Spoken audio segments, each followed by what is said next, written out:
Hi, welcome back guys. This is your friend, the Pika Fanfics. Back with amazing fanfiction.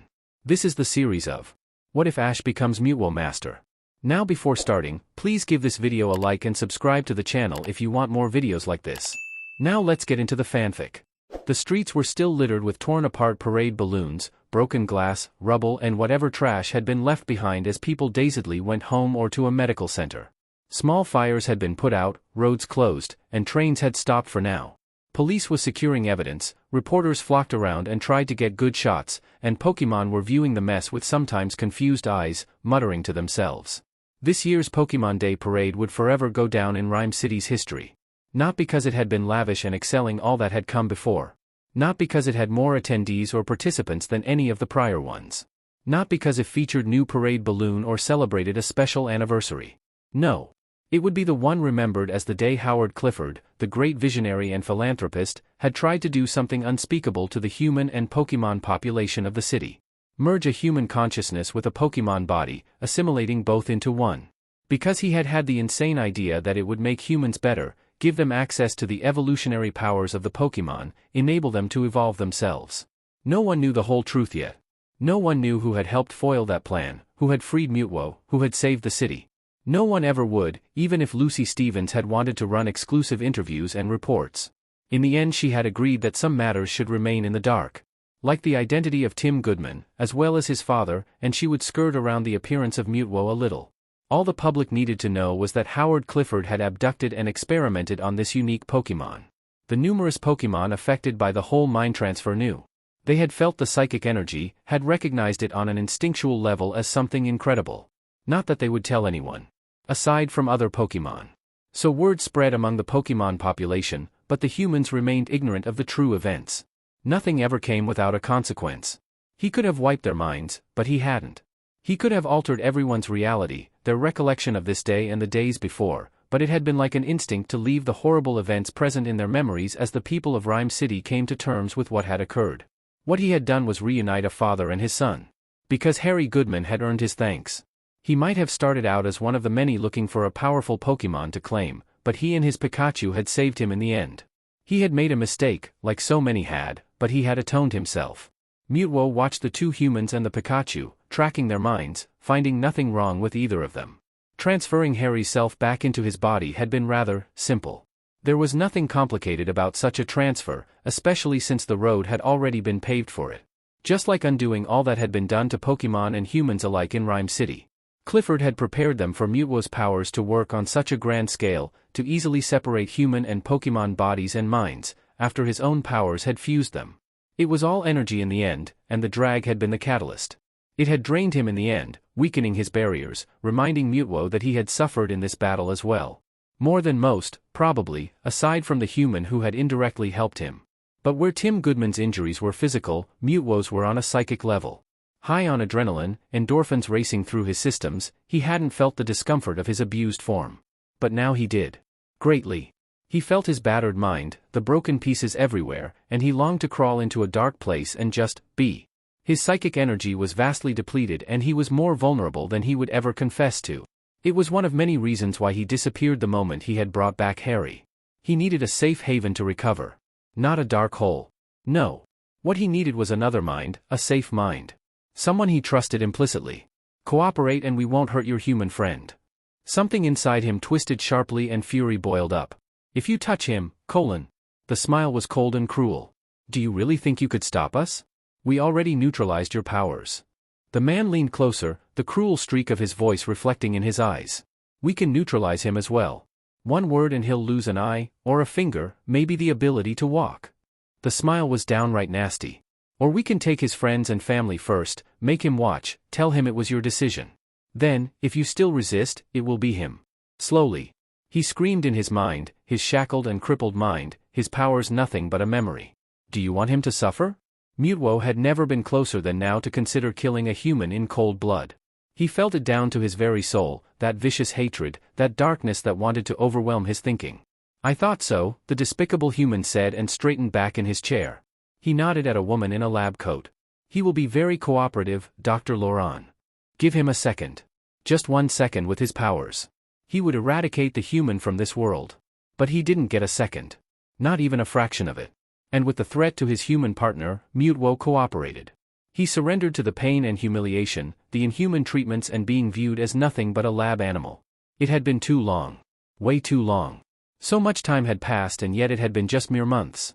But those months had been spent trapped, isolated, held against his will, tortured as they extracted blood, cells and whatever else they needed out of his imprisoned form. They had used a sentient being as nothing but a living donor, milking him for his DNA. Mewtwo had come to loathe scientists early on in his artificially created life and he would never trust them.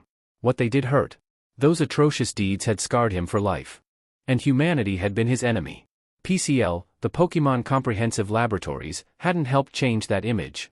They had actually made it so much worse. Humans meant only pain, never comfort and joy. That, the unconditional support, joy, comfort and warmth, he had found only when he had allowed himself to open up his mind to something other than the fury and the need for revenge. He had found it years ago with the first clones he still protected fiercely today, who remained hidden away and flourished without humans in the wild. He had found it with the companionship freely offered by the one human who had changed his view of the world and humans so many years ago. Ash Ketchum was different and had always been. He was special and still so incredibly normal. Years ago he had been a boy with aspirations to become the greatest Pokemon trainer. Today he was more than just that. Yes, his picture was still in gyms around the world, his name etched into the frame with a date and the title he had won. Like so many youths had managed to be forever remembered for their poke battles. Maybe the colors had faded by now, maybe he had been forgotten after a while, but there was evidence of his life out there, his youth. But that wasn't what made him special. Many had come after him, gaining the same title. Many more would. None had ever gained the trust of so many powerful Pokemon. None had ever saved the world as often as Ash Ketchum had. None would ever come close to the achievements of this one man, achievements that had nothing to do with badges or titles. None were called a friend by Mewtwo. None were his partner. None were his. Looking at his friend and partner now, Mewtwo breathed a sigh of relief. He felt a weight lift off his shoulders, his mind reaching out to touch his one and only counterbalance. Ash was unhurt. Pikachu was at his side, equally without blemish, looking worriedly at the other Pokemon. He voiced his questions, but Mewtwo was unable to answer. The relief he felt as the realization that Ash was alright hit him and nearly brought him down to his knees. He was here, in Ryme City, had come because of him. Had come for him. And he had been safe all the time. He hadn't been captured and tortured. He hadn't endured imprisonment. As much of a monster as Howard Clifford had been, he had at least not hunted Mewtwo's partner and had him removed, like he had tried to remove Harry Goodman. It had been more lies, just more lies? Masterful manipulations. Humans lied and he should feel the old, burning hatred from deep within his battered, scarred soul, that anger and pain, but Mewtwo felt nothing. He didn't have the strength for it, the energy, and the will. All he wanted was rest. He wanted comfort. He wanted? Staring at Ash, all he wanted was to lose himself in the other mind and never let go. Safety. All he could think about was his safe haven. Ash's face shifted through different expressions as his mind waded through the myriad of emotions coming from the feline Pokemon, feeling the psychic energies whirl around them, almost untamed. Holy, sh. Mewtwo? Pikapi? Pika. There were a dozen questions just in the way Ash spoke his name, but he couldn't answer. There was no right or wrong answer, just the pain and the joy mixing into one. Mewtwo hadn't dared to hope. Because, trapped in that abomination of a lab tank, in pain, desperate to escape, he had only ever caught fragments of words. Never anything real. He had been isolated from his senses. He had simply existed, not lived, and he had drifted a lot. Now and then words had been audible. Like Ash's name. Like reminders to cooperate unless they make him. Lies. Manipulations. Making him docile, tame. Playing him. Because the one good thing in his life, the one life he protected fiercely, was in danger.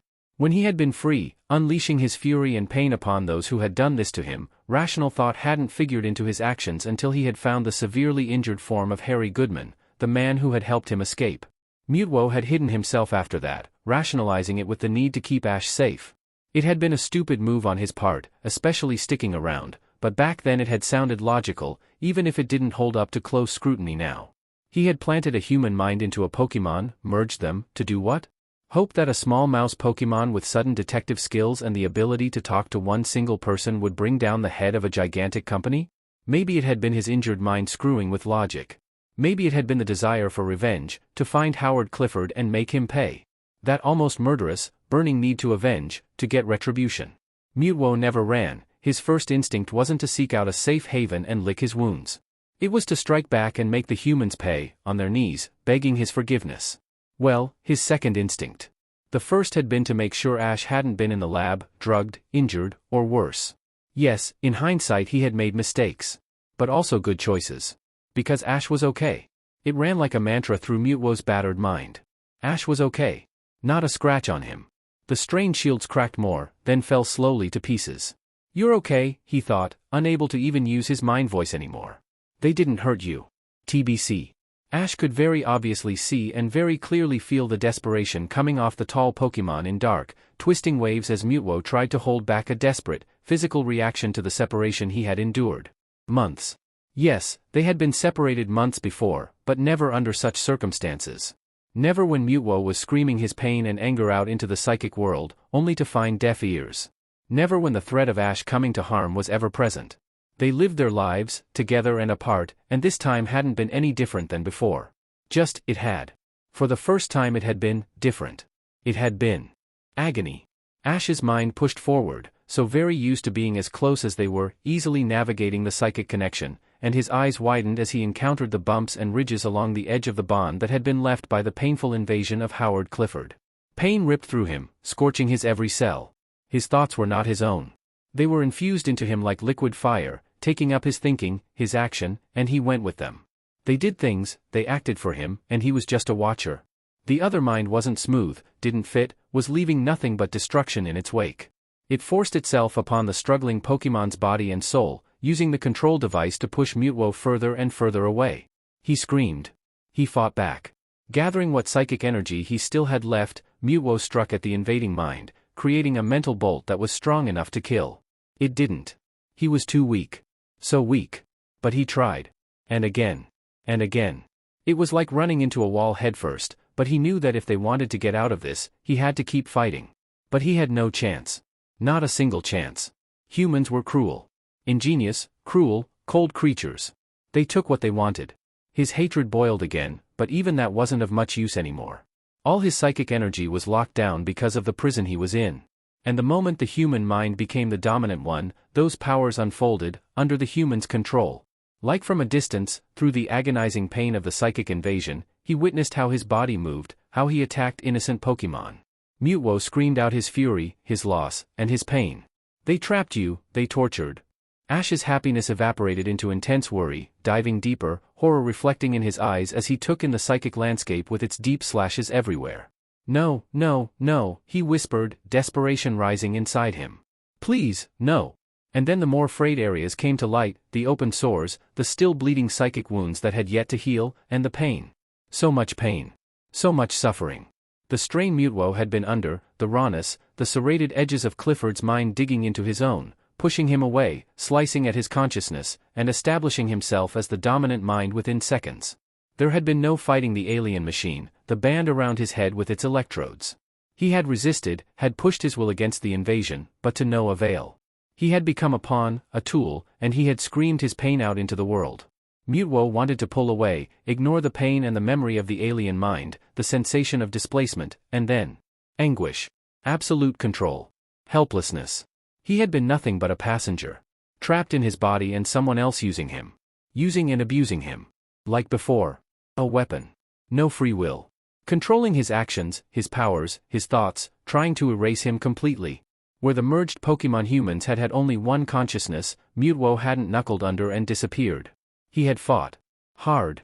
Not against Howard Clifford, but against disappearing in the void. He had been a witness to his deeds. A surge of white-hot anger alerted him to thoughts spilling over from the connection, and while part of him wanted to cut it, another needed Ash's mind so very badly. To balance himself. To even out the surges. To heal. Even if healing meant facing the blinding fury that briefly overtook them. Mewtwo closed his eyes and let it happen, actually reveling in the emotions he knew so well. He let them ground him, erase the pain of before, become a new pain. That of a healing wound. Darkness edged toward him and he fought it. Panic set in, was swallowed and intensified, and he was screaming. He knew he was screaming, even if he didn't hear a single sound. It was only him, falling into the abyss, without a name, without a memory, without... Still he fought. He knew he had to fight, to not give in. He knew there was someone, that he had someone else, that he needed to find that one presence. He could do this. He was strong enough. He was. The name wasn't there, nor a memory. He simply felt that he was stronger than that. Don't give in. Don't give up. Fight. But he was falling, within his own mind, scrabbling not to lose himself in the vortex looming everywhere. He wasn't even aware of sinking to his knees until Ash caught the torrent of emotions and thoughts, let the tidal wave rise and fall, facing a hurricane and a tsunami in one. As easily as he handled the psychic energy, Mewtwo knew it was a strain for him, too. He knew very well how much power was contained in his own mind, how much his shield had to handle too, but he also knew how powerful Ash was. The anchor was firmly in place, unbreakable, even though Howard Clifford had done a good job separating the partners physically. Mewtwo was only thankful and glad that nothing of the ordeal had spilled over to Ash. If there was one redeeming quality of his artificial existence, it was that. Mewtwo. Don't. I need this. You need the anguish and pain? You sound like a MSCST, my friend. It had him laugh a little, a soft, broken sound. Not when it's you. You are safety, he whispered. Ash was so close, physically and mentally, and his barriers had come all the way down the moment they had met. There were no secrets and no lies between them, there was just the need to connect and heal, to unburden and be no one. It was like a warm rain, washing away the fear and desperation. I'm here, and I'm going to stay here, no matter how much I want to run to Ryme City and strangle Howard Clifford for what he has done to you, Ash told him softly. To us? Mewtwo met his eyes, his own glowing slightly as he let them merge more. Ash smiled, welcoming him, no resistance at all, and there was a reflection of purple deep down in his own eyes. A pinprick reflection of the psychic energy that connected them. That was Mewtwo's alone, but it coursed through the bond between them. He couldn't use it, it wasn't his ability, but it was there. You need to heal. I'm here for you. I'll always be here. Mewtwo knew it was nothing but the truth. Still. Ash. There was a teasing smile on his lips that didn't reach his eyes. Ash looked positively haunted. I'm your safeguard, am I not? You need me. And I need to know you're okay. He closed the final distance. Mewtwo's intense eyes met the open, brown ones of his human protector and shield. He felt Ash's strength, and it was something he had sorely missed in the months in the lab. The chosen one. His chosen one. That well of power and energy, human energy, now forever infused with his own. You chose me, Ash drove his point home, saying it out loud. I know we have a deal, to be two individuals with our own lives, not constantly around each other. It was a good deal until, well, now. You need me, Mewtwo. And you are where I want to be right now. I'm not leaving, he added, voice intense. Maybe never again? Mewtwo thought with a faint, almost childlike hope. He squashed that voice. He wasn't needy. Oh yes, you are, the voice told him mercilessly. Howard Clifford stripped you bare. You need him. Looking at the human, he saw the warm smile. He saw the knowledge, the acceptance. Something was about to change. Again. Ash had always been different. Ash had fit. Like a glove. Like a second skin. He had been right. Mewtwo had always taken comfort from this presence, and it had only strengthened, cemented in their minds when the young human had given him his ultimate trust, when their lives had forever been changed. Because Ash Ketchum had been unique and always would be. Becoming partners hadn't been about becoming a Pokemon to a trainer. It had been about accepting a human with an incredible ability, one who siphoned the vast energies within the Mew clone as if he had been born to be an artificially created Pokemon's shield against the world. I chose you, Mewtwo echoed. I will always choose you. He had chosen one anchor, one strong mind, and he had become attached to it. The ultimate strength and the very same weakness, one that might cost him one day. It had already, a nasty part told him. Because he had been stupid. He had fallen for simple blackmail, with no proof, because he felt. Emotions welled up inside him and Mewtwo pushed them down. No. Don't, Ash's mind voice soothed him. Stop fighting. Let go. And he did. TBC. It had been almost too much for Mewtwo to get them away from the city and somewhere he instinctively considered safe. Ash had felt it on an almost cellular level, the toll it took, and he knew by the washed-out, grayish color of his partner's skin that Mewtwo was on his last leg. Also, their landing had been far from smooth. They had descended suddenly, and the last 6 feet he had actually dropped like a stone. He had a new bruise and his pants looked like he had sat down in mud. With adrenaline running out and the danger having passed, all Mewtwo wanted to do was rest. The mind link was awash with the desire to curl up and forget about the world, about everything that happened, to be just safe. That was the primary thought everywhere on the mind plane, safety. He was already swaying dangerously, and Ash doubted he would be able to keep the taller and heavier being upright should he really start to list even more. Ash Ketchum had never regretted becoming this powerful Pokémon's personal shield. Connecting to Mewtwo had been an unconscious act and he hadn't really realized it until years later. It had started throughout their first encounter, when he had been young, determined to become the greatest Pokémon trainer and one day a master, and it had developed into what they shared today. Well, it had developed slowly. Glacially slow. Glaciers were probably faster than them in comparison. Ash had never felt a thing, not even when they had met up again. And again. It had taken his brain, and probably all of him, years to finalize the connection. Humans weren't meant to share a psychic connection on a permanent basis with a Pokémon, Professor Oak had told him when they had sat down and talked about what had happened and what might still be happening. It was unheard of. It shouldn't be possible for Ash to be this close to such a highly evolved, intelligent being like Mewtwo and still remain sane. But he was, and he did. The professor had tried to explain to him why it was unheard of, that thoughts were never straightforward and clear, they were a mess of processes all happening simultaneously. Thoughts came to life, existed, continued, were cast away, were formed anew, connected to memories or other thoughts. It was dizzying to even touch the very surface of the thought process, let alone go past it and much deeper. Ash did. He did it without a neural link, without a safety net, without training or having been born with the ability. And Pokémon, while able to bond with their trainer, especially in battle situations, didn't uphold such connections permanently. Mewtwo was man-made and consisted of spliced and cobbled-together gen fragments of an ancient Pokémon, so no one could have predicted this. For Ash there had been only one solution when he had realized and truly understood what had happened: abandon his chosen path as a Pokémon master and start down a new road. He had been 19 at the time, and the realization had been that the connection to Mewtwo had been there for 9 years. 9 years. It had been mind-blowing. Some might call it destiny, but Ash had scoffed at it. Still, wherever he went, the moment he met new Pokémon sensitive to the psychic energy leftovers of Mewtwo, they looked almost reverently at him. Or were scared. He hated the latter. Ash knew he had changed because of his immensely powerful partner, that things had taken a different turn for him the day he had opened up to the possibility of a partnership unheard of before, and he knew the contact with Mewtwo had changed his very brain. As he traveled, he always tried to keep a low profile, usually used only his first name and if asked for a full name, provided a fake one. He didn't do challenges anymore. He didn't enter arenas or pitched his Pokémon against another. And over the time, he set them free again. All but Pikachu. His first ever Pokémon. Pikachu stayed with him. He cut the connections to the boy who had been on the rise as a powerful and skilled trainer, the one who had befriended powerful Pokémon and had saved the world on more than one occasion. There had been witnesses to what he had done, so the name Ash Ketchum was known. Which meant he reinvented himself sometimes. Because Mewtwo's safety came first. He came first. He protected him, and vice versa. Until Mewtwo had been caught. So much for being his shield. So much for protection. So much for knowing what to do and do it right. For all his skill and experience, Ash Ketchum had behaved like his 10-year-old self on the first day of his Pokémon journey. He had been so incredibly stupid. He had behaved like a rookie. The thoughts were like acid in his mind, reminding him of failures that could have been avoided. Even his friends had scoffed at how the two unlikely partners had gone about their newfound connection. Brock had mused that they would get their act together, Misty had given him her very open and honest and loud opinion, and Professor Oak had advised that it wasn't a healthy way. A good way. But Mewtwo wasn't a normal Pokémon. He didn't want a trainer, to be bound, and Ash wasn't aspiring to use his partner in battles.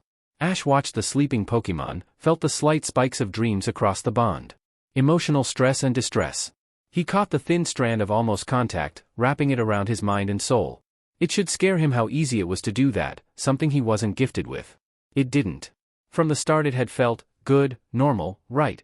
He let the psychic energy wash into his mind, dissolving the worst of the darkness as they fell into the connection. The dreams came out of nowhere, from the recesses of Mewtwo's memories. They stole across his sleeping mind, leaving him defenseless against the terror they brought, and they wreaked havoc among his thoughts. Ash pushed against them with his own mind, the sensations no longer so strong, and he safeguarded the powerful psychic's mind. He wouldn't let his partner dwell on what had happened in his sleep. Mewtwo needed that sleep. Ash glanced at Pikachu, who had curled up at his side and was dozing. He smiled a little and gentle scratched his longtime friend's head. It got him a trilled Pika. Should have listened to instinct, HM? He asked softly. Clifford had used his travels to trap Mewtwo alone.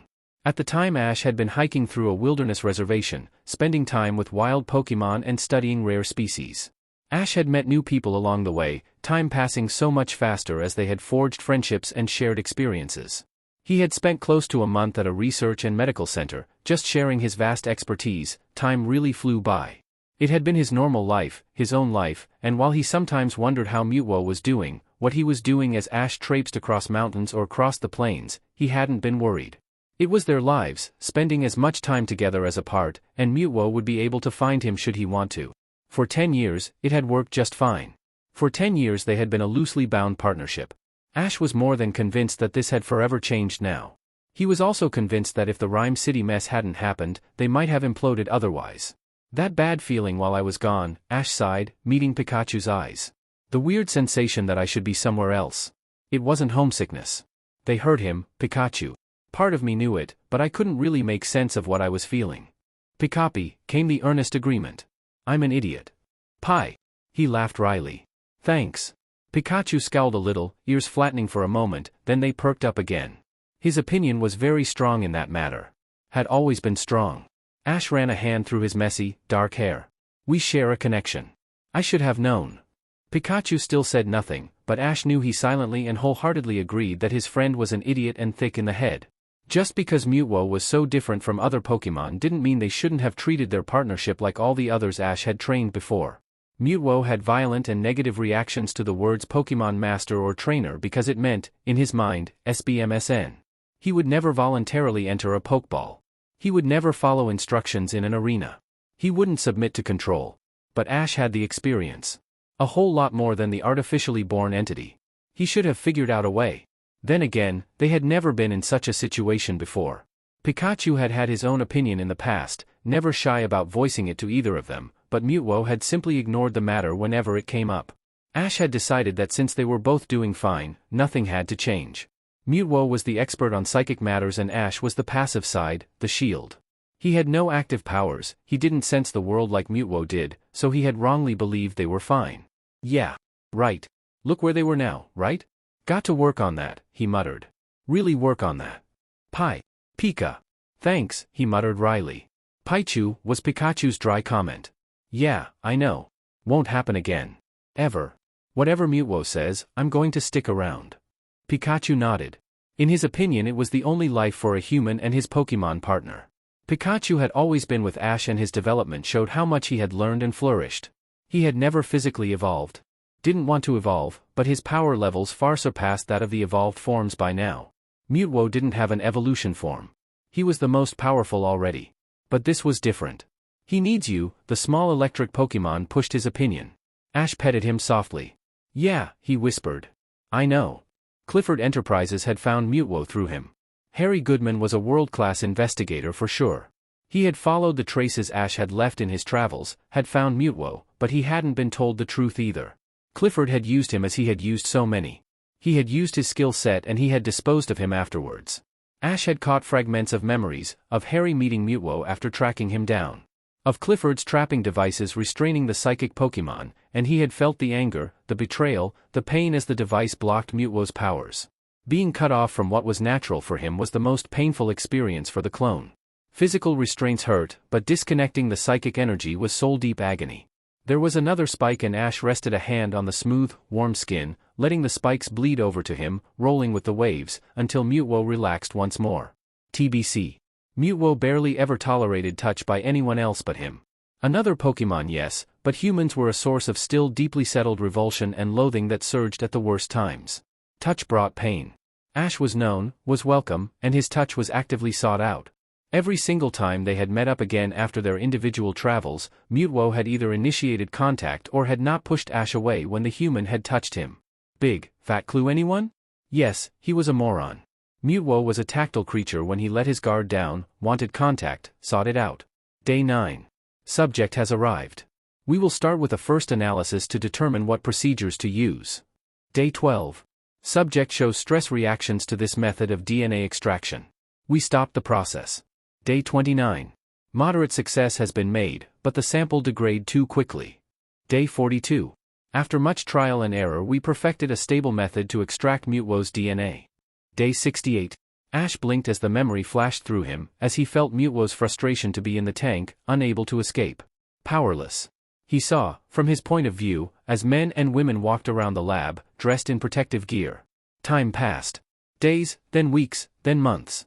He saw Doctor and Laurent, so detached, without empathy, subjecting the helpless Pokémon to ever-changing tests. As much as Mewtwo rallied to find some way to escape, he couldn't fight the machines that were his prison. Ash pushed the memories away. That was the past. It wouldn't happen again. Laurent was dead, Clifford was in prison. This was over. Mewtwo shivered in his sleep, curling into himself, and Ash drew gentle patterns over the two gray skin. The uneven waves became smooth again. He had to smile, almost fondly, as he remembered the first time he had been allowed to run a calming caress over the other's arm, how startled Mewtwo had been, how thunderstruck, and how he had looked at the point of contact like he had no idea how to handle it all. Before that they had only ever been in close physical contact when Ash had dragged an injured Mewtwo around after Giovanni had nearly killed the hapless Pokémon. That moment had been so many years ago, almost another lifetime, and it had been the beginning. It had developed in leaps and bounds. They had both evolved, but for Mewtwo it had been a much steeper curve. Now this had been so bad. It could have ended worse. There had been no guarantee that disconnecting the two minds would give Mewtwo back his body. He could just as well have perished forever.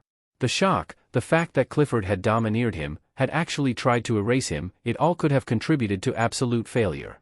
All because Ash had fallen for a carefully constructed trap himself. Because he hadn't listened to instinct. Pikachu regarded him intensely, shaking his head. While Ash couldn't talk to all Pokémon as he talked to Mewtwo, he caught the gist of their communications. His mind translated the noises into words, into images, and he simply knew what they were saying.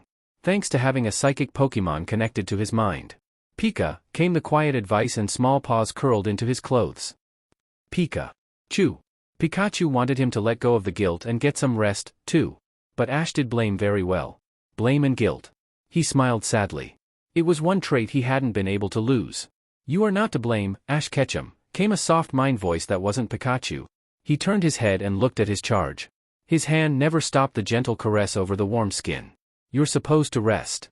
Mewtwo was clearly exhausted, looked even worse, and his mind was a raw, bleeding wasteland that had to recover. He had been running on fumes, had limped to a safe place, and even now he was struggling. His own protective walls were cracked in too many places to count, and Ash's mind was everywhere, filling in those cracks and obvious holes, repairing the damage done, keeping Mewtwo from harm. As are you. On this level of connection we are one. Always are. I can hear you. I can feel you. You are no less tired. Mewtwo's eyes cracked open a little, a glow from within, bringing the point across, then they slid shut once more. Ash smiled, acknowledging the fact. He playfully started to scratch the sensitive skin at the base of one of the horn-like extensions.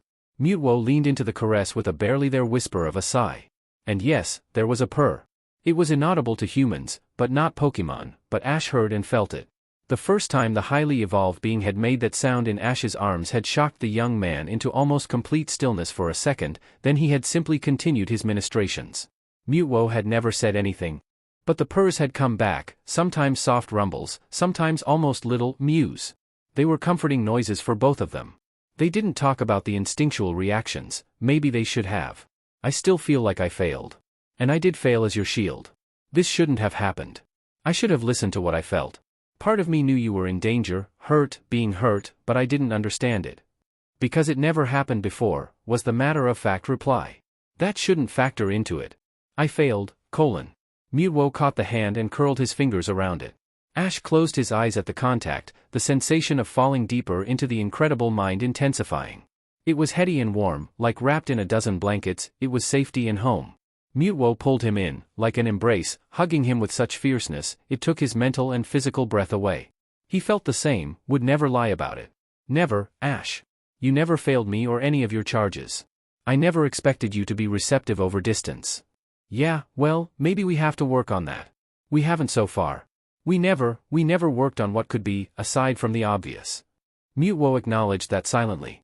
No blame falls on you. Humans are devious. Clifford used Harry Goodman to find me. And when I escaped, he used the son to find the father, because he needed him dead. Humans plot, deceive, lie and manipulate each other. Not all. Yes. Not all. I learned that. Even if you are a devious human, Ash Ketchum. He laughed a little. Mewtwo was a clone, had been created in a lab, grown in a tube, had never known family, friends, emotions, but he had learned, and he had evolved. Accepting that Pokemon grew with a human partner, he had opened up to the possibility and he had learned emotions. Emotions that Ash felt over their bond and always had. "You are only human," Mewtwo reminded him with a fine sense of humorous teasing. "No matter my influence." His eyes cracked open again and Ash smiled briefly. "You can't understand what hasn't happened before. Even your instincts are not that finely attuned." Ash sighed, shaking his head. "We grew complacent. We didn't expect something like this to happen. After Giovanni disappeared, you were nothing but a memory to so many, a mythical figure, a story. Neither of us thought anyone else would dig around and start hunting you. Your feelings of guilt are unfounded, Ash. Howard Clifford is one of many bad humans, exploiting others, Pokemon and humans alike. He used his son, abused his power. We were all tools. He deceived us both. He used us both, Mewtwo met the dark gaze, eyes swirling with emotions people might not think him capable of. I'm only glad you weren't abducted alongside me. I wouldn't have survived seeing you tortured, Ash. But now I owe my life to someone other than you. The last was said with a touch of amusement. Ash chuckled, wading through the emotions, aware that a lot had been confessed that had never been spoken about in the past years. Do I have to be jealous? He asked lightly. Maybe. Tim Goodman has potential. His hand was squeezed and the psychic energies rose, enveloping Ash completely, weaving through his mind in complicated patterns no one would be able to ever untangle. He framed the feline head with his hands and let his forehead touch Mewtwo's. It got him a pleased little sigh, almost of Mew.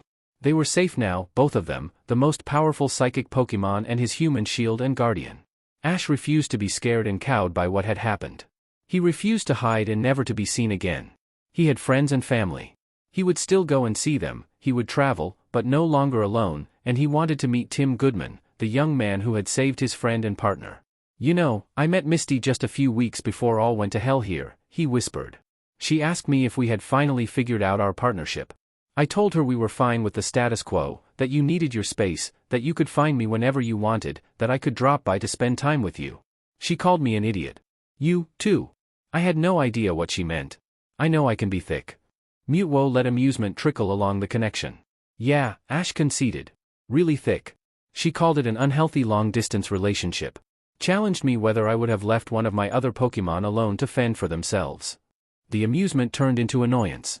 I can survive on my own, and he wasn't a possession. It was such a sore spot, it flared up out of the blue sometimes. So can I? Look what happened. And Misty's right. Never tell her that, okay, Ash smiled briefly. She would never let me live it down. But she's right, Mewtwo.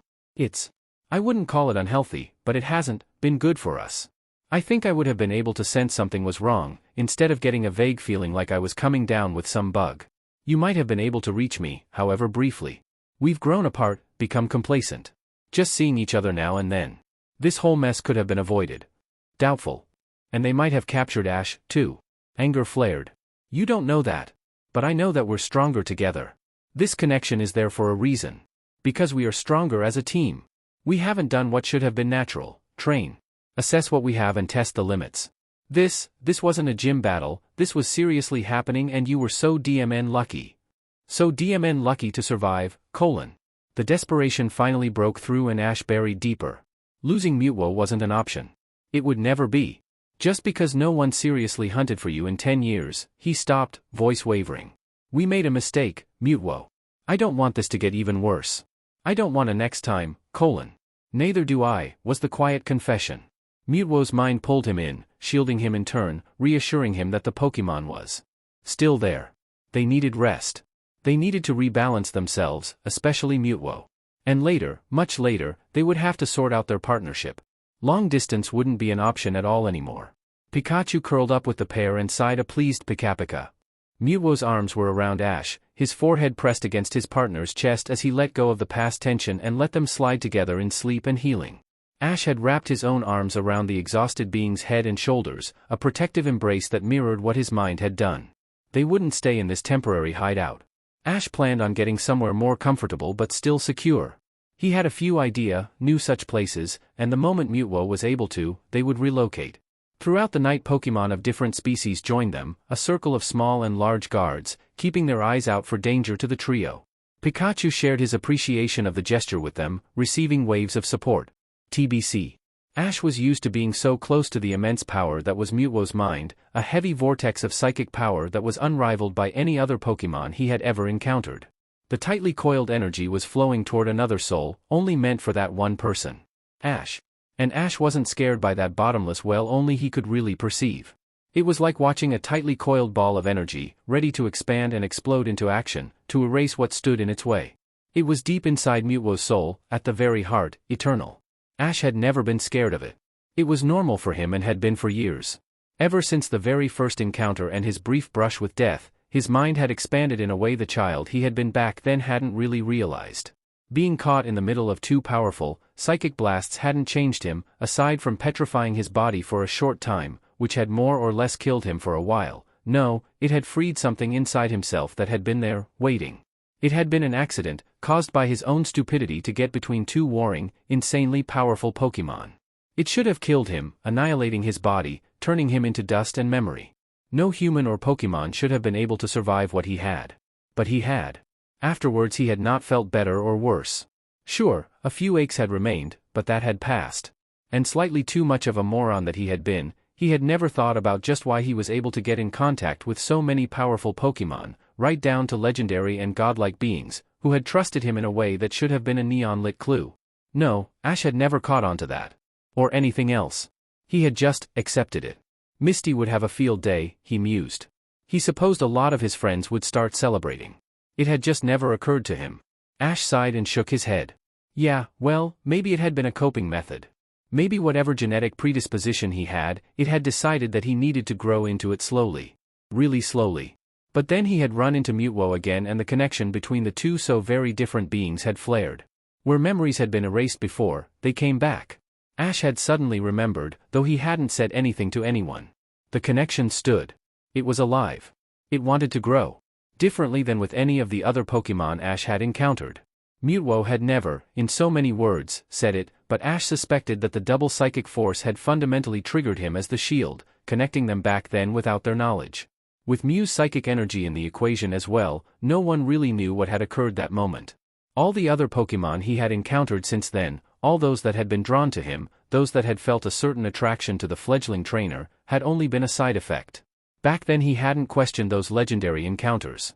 He hadn't suspected anything when rare Pokemon or otherwise hostile ones had slowly become his friends. Ash Ketchum had been special already because he befriended Pokemon instead of just capturing them, but he wouldn't have realized his full potential that early on if not for Mew and Mewtwo. And he wouldn't have shown the amazing skill his friends marveled at if not for the changes the psychic energy had brought. Watching his sleeping charge on a mind level, Ash became aware of another watcher. He turned his mind's eye to the not-quite-intruder, shielding Mewtwo from the softly undulating energies. They were non-invasive, rather neutral, and if they should touch too closely, they never felt wrong. More like kin than anything else. Mew, he greeted the ancient Pokemon. Mew's mind representation floated closer, curled up in a ball, tail weaving around the pink, feline form. She chirped happily and somersaulted in the bubble she had created around her representation, looking playful and innocent. Ash she projected.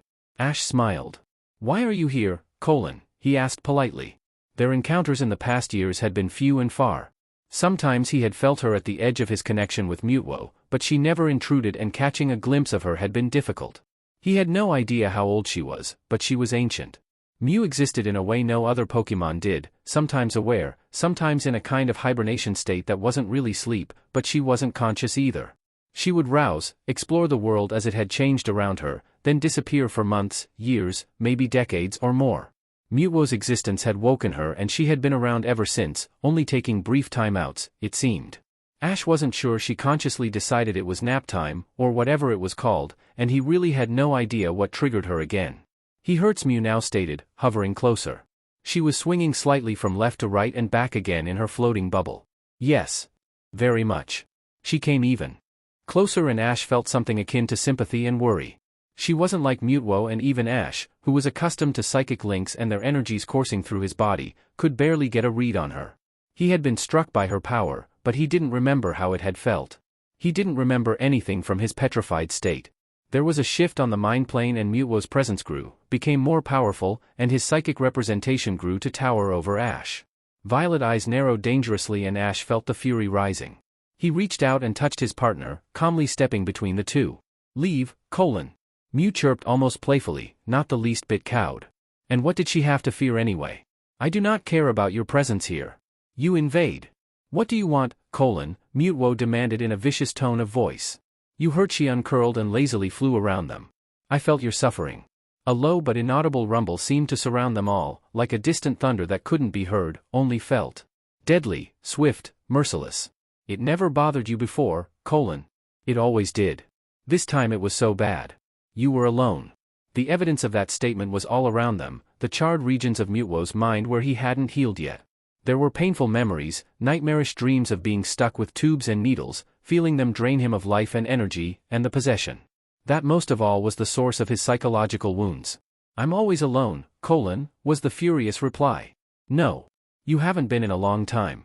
They forced you into SBMSN. They forced you out of the connection. They separated you not only from yourself but also from your partner. Mewtwo snarled, eyes starting to glow. Ash let his own calmness wrap itself around the hurting mind, wide open for Mewtwo, buffering the storm until it blew over. Mew watched them, smiling. She nodded, almost to herself, and floated closer, close enough to touch Ash. Her long tail nearly swished over his cheek in a faint caress. No! Do not touch him, Mewtwo exploded. He flung out an arm, fingers spread, the eerie glow of his energy lighting up his lower arm seemingly from within. The orange hue grew brighter, turned white, enveloping the 3 fingers and then blasting outward. Mew was pushed back by a psychic blow that had her roll and bounce. She giggled, somersaulting in the surreal winds as if it was just a game. Well, to an ancient Pokemon like Mew it probably was. Ash had no doubt that if she really applied herself to a battle on a mind level, Mewtwo would lose spectacularly. Mew was the mother of all Pokemon abilities and powers after all. Ash weathered the tidal wave of near loss, hurt and possessiveness that came from his partner. Mewtwo's hands were curled into fists, energy coalescing around them. Don't, Ash whispered. Mew is not the enemy. She's not disconnecting us. She doesn't belong here. No one does, Fierce protectiveness radiated from the link, images of Howard Clifford chasing those of other humans who had tried to own and tame Mewtwo. Ash leaned even closer. Mew smiled again. He does. He belongs. Get out, Mewtwo's expression was cold and hard, eyes reflecting the explosion just waiting to be unleashed. The mind plane was awash with color and shifting landscapes. The memories were chased away, only Ash remaining like a steady, irremovable rock, shielding his charge, calmly brushing over the serrated edges of so much pain and suffering, smoothing them. Mew chirruped happily, apparently pleased with whatever only she could see. She came to a stop in front of Ash again, unperturbed by Mewtwo's display. She hovered at eye level, her blue eyes alight with an ancient energy no one could ever fathom. You belong. You always have. Even before he was born. When our energies touched you, it could have been me instead of him. But I don't need you. He does. You are his focus. There was a sharp spike of fury at the words that came straight from Mewtwo. Ash sensed the building energy, the rage that came from a forgotten abyss inside the clone's very soul. It was the abyss where all the past suffering resided, where the insecurities lay, where the harbored resentment for humans experimenting on Pokemon was bottled up. And it was boiling closer and closer to the surface, aiming for Mew. She looked into Ash's eyes, her mind expanding to be everywhere. Ash's sense of her was vastly different than of her descendant. Mew was harder to grasp, like a ditto assuming different identities and shapes. She couldn't be pinned down. What he did sense was, no danger.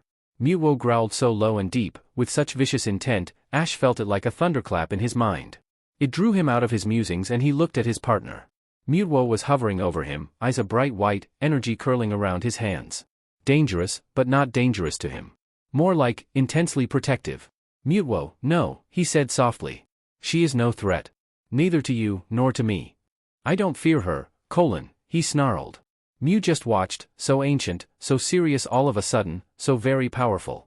Ash heard no words, but he felt something nevertheless. A sensation of emotions and thoughts. He smiled and nodded. She nodded back. Then she was suddenly gone in a streak of light. Anger, fear and jealousy touched him and Ash turned to his Pokemon partner, meeting the fearsome, bright eyes. It was hard to miss the wave of resentment, that absolute mistrust. The turmoil of Mewtwo's emotions wasn't unexpected. He had no idea how to deal with what had happened, what he was experiencing, what had always been between them for nearly a decade. He resented Mew for being the original, though that had gotten better, but to be reminded that Ash could have become Mew's partner, that had nearly broken the fragile control. Hey, he only said. She's gone. It's okay. She dared. She didn't come to hurt me, you, or the bond. It only works with you, not her. You heard. Her. She implied. Yeah, well, and implications is all it was. I doubt she wants or needs someone like me. Because I'm the weak copy, colon. No, because you and I fit. We're a team. Mewtwo tried to hold on to his anger, but it didn't last. He deflated and Ash didn't even give him a chance as he wrapped him in a hug. Powerful arms came around him and the tall Pokemon buried his face against Ash's neck. She's not the enemy. She invaded, he whispered roughly. Yeah, well, yes. Yes, she did. She knows no boundaries, has no manners. At least what we humans would call manners. You're different. You evolved, my friend. You have me to help you navigate the treacherous path of human interaction and emotional growth, Ash added cheekily. Mewtwo snorted, but he didn't argue. I have you, he finally murmured. And this had changed them. Ash had never felt this kind of protectiveness, of possessiveness. He knew he would stick around, maybe never leave again. He couldn't bear the thought of something happening to his Pokemon partner. He didn't want to wake up in different town as he traveled, wondering how Mewtwo was, if something had happened, if he needed Ash and couldn't get to him. Mewtwo's mind calmed down again, submitting to the need to sleep to heal, and Ash kept his vigil, caressing the hurting presence deep within him. He was the shield and the protector. The chosen one. It was time he stepped up to that and did his job. They relocated a day later. It was a place owned by one of the many friends Ash had made throughout his travels. It was remote, but he didn't have to rough it. There was food and a place to buy stuff not far away. Mewtwo was wary of the unknown cabin, but the moment his head hit the pillow on the couch, he was out like a light once more. Just the brief trip here had exhausted him again. Ash called his friend, a Pokemon medic called Frank, and the man cheerfully told him to use the cabin as long as he wanted.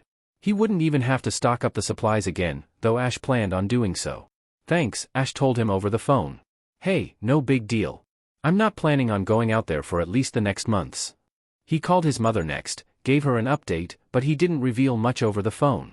Just that he was okay. Delia understood the message. With Mewtwo sleeping, Ash did a walk around the cabin, the adjoining garage that housed an ATV, and finally joined his partner on the large couch that could easily accommodate them all. Pikachu chose Ash's lap as his friend stretched out next to the taller Pokemon. His mind on the healing psychic being, he switched on the TV, chose a daily soap, and relaxed. He would make up a shopping list, especially for food that Mewtwo needed. He was too thin, had only been fed through tubes, unable to move inside his small prison, and he hadn't gained anything back after his flight from the PCL facility. Ash had no concrete plans how long they would stay, what they would do, but he knew he would keep a close eye out on possible hunters. TBC. It had taken almost 3 days for Mewtwo to do more than sleep, eat, then sleep some more. Ash had never been far from him, had always made sure to remain completely open, and when his own body demanded rest, he just joined the exhausted Pokemon. Pikachu was becoming almost a mother hen, scolding him, giving him those pointed looks, pushing him into relaxing. I get it, I get it. Geez, Ash laughed as he prepared his own dinner, ready to spend another evening as a couch potato. Ka. Pika pika ka. Yeah, that was more than clear. He playfully tousled the yellow fur between the long ears and handed Pikachu a slice of fruit. The small Pokemon took it and hopped over to the couch. It was a sofa bed, actually, and Ash had unfolded it on the first day. Mewtwo was curled up like a cat, taking up half the space already, tail around himself. Ash chose his usual spot next to him, sitting cross-legged, balancing a bowl of chips on his closed laptop. Mewtwo's eyes cracked open briefly, then he drifted off again, but not before nuzzling closer until his head was pressed against Ash's thigh. He smiled fondly and drew light fingers over the once again healthy-looking skin while eating chips. Mewtwo's hums bypassed his ears and came straight into his mind. Pikachu snuggled into the much bigger Pokemon, broadcasting happiness. Ash had exchanged a few messages with some of his friends, reassuring them he was okay. By extension that meant Mewtwo, too. He would never mention his name, nor reveal their location, and those who were aware of the partnership didn't ask any Mewtwo-specific questions. No one knew who might be looking for the powerful being. He also followed any news updates from Ryme City, watching reports or reading online papers. There was a lot of stuff to wade through, all the interviews, the speculations, the neutral and not-so-neutral blogs. The city was trying to clean up, get back to normal, live on as before. Some reports mentioned the appearance of an unknown Pokemon. Some called it a hallucination, some speculated that Howard Clifford had merged with one of his experiments and that was why it had looked so weird. A few had even dug up old articles on the most powerful of all Pokemon, the psychic being called Mewtwo. Ash was relieved that many pursued the Howard Clifford angle, his unethical experiments, the employment of people who had lost their license to practice because of this experiments, too. Clifford Enterprises was catching a lot of flack, but Roger was ready to face every camera, confront every accusation, and he invested tons of money in enterprises that promoted Pokemon-human partnerships. Mewtwo gained back definition and muscle strength, his psychic powers grew to be more steady, and his emotional state began to balance out. His psychic injuries were healing quickly now. He never demanded that they leave the cabin. Ash knew he felt safe here. It was like a private cave, with all amenities and comfort, and while Mewtwo sometimes stepped outside to get a breath of fresh air, he never did so without his partner. Ash enjoyed the moments when his partner closed his eyes, face turned into the wind or the sunshine, shoulders and tail relaxing. Pikachu went exploring sometimes, reporting back on wild Pokemon in the area, but none would disturb them. They were aware of Mewtwo, sensed the impressive psychic force, and while they were curious, they wouldn't intrude. Ash exchanged a few more text messages with Frank, inquiring into some health-related issues concerning Pokemon, never revealing who his patient was, and Frank never asked. He just gave him a few tips when it came to nutritional additions. Ash's knowledge of Pokemon physiology rivaled that of any medic, but not in depth of a specialist. He had expanded his knowledge after he had stopped pursuing his goal to become the greatest trainer or a world-renowned Pokemon master, but he had never gotten a degree. He didn't really need one. Exhaustion can't be cured like the flu, Frank told him in one of his messages. Rest, healthy food, lots of liquids, slow training to keep the muscles from deteriorating. That's all you need with your charge. If it's a pack or flock Pokemon, kin helps. If you have a solitary one, let it know it's not alone. Good advice. So that's what they did. It had been Ash's idea to drive to the PCL ruin and snoop around. He needed to see where they had done such horrible things to not only his own Pokemon partner, but to so many other, innocent Pokemon, and it had grown over time as Mewtwo healed and became stronger. Why, Mewtwo asked, curious and apprehensive in one. There might still be Pokemon there. Maybe even still in cages. I doubt they haven't cleaned out the lab by now. Enough time has passed. Yes, it was a logical conclusion. Yes, it made sense. But Ash looked determined. He wanted this, but if Mewtwo didn't come along, he knew he wouldn't leave him alone here either. The violet eyes softened, grew warm, and Mewtwo dropped his head to rest his forehead against Ash's. It was an almost NTMT gesture, one that hadn't developed in the past weeks. It had been there between them before. Just, not too often. More like a brief moment, barely there, but now it was just part of them. Stubborn. Yeah, one of my best traits. But I don't want to force you to come along. You wouldn't. I will come with you. Ash rubbed a hand over the warm skin of Mewtwo's cheek and neck, drawing one of those purrs. Thank you. His partner straightened, breaking the physical contact. I'll always be by your side, Ash Ketchum. Something warm burst over his mind and soul at the words and he smiled openly. The smile Mewtwo gave him was mostly on the mind level, his facial features barely shifting, but it was there. It was the same warmth, the same affection. It had been a hard lesson to learn for both of them, but they had learned it. So Ash went back to the Pokemon Comprehensive Lab facilities, a month after the Ryme City mess.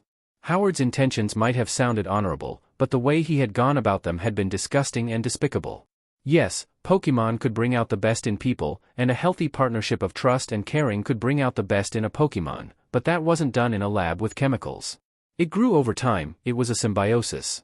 It wasn't one entity overtaking another like in a war, erasing a mind to acquire a body. Ash had lived and fought by those very ideas long before today, without knowing that somewhere in the world was one sick and dying man who would one day twist those ideas into something terrible and painful. Walking through the dark and quiet corridors, Ash saw that pain everywhere. Mewtwo himself had very mixed feelings about that. He had been held against his will for too long, for months, and going back was a battle of nerves, instincts, and dark, very dark, emotions. Now and then his eyes flashed white, psychic energy flaring along his fingers. There was nothing left, he had leveled the place, but the desire to set fire to the empty shell and reduce it to rubble was burning deep inside him. Ash felt that well-known revulsion as he stepped into the main lab. His eyes fell on the spherical containment tank that had been his partner's prison cell.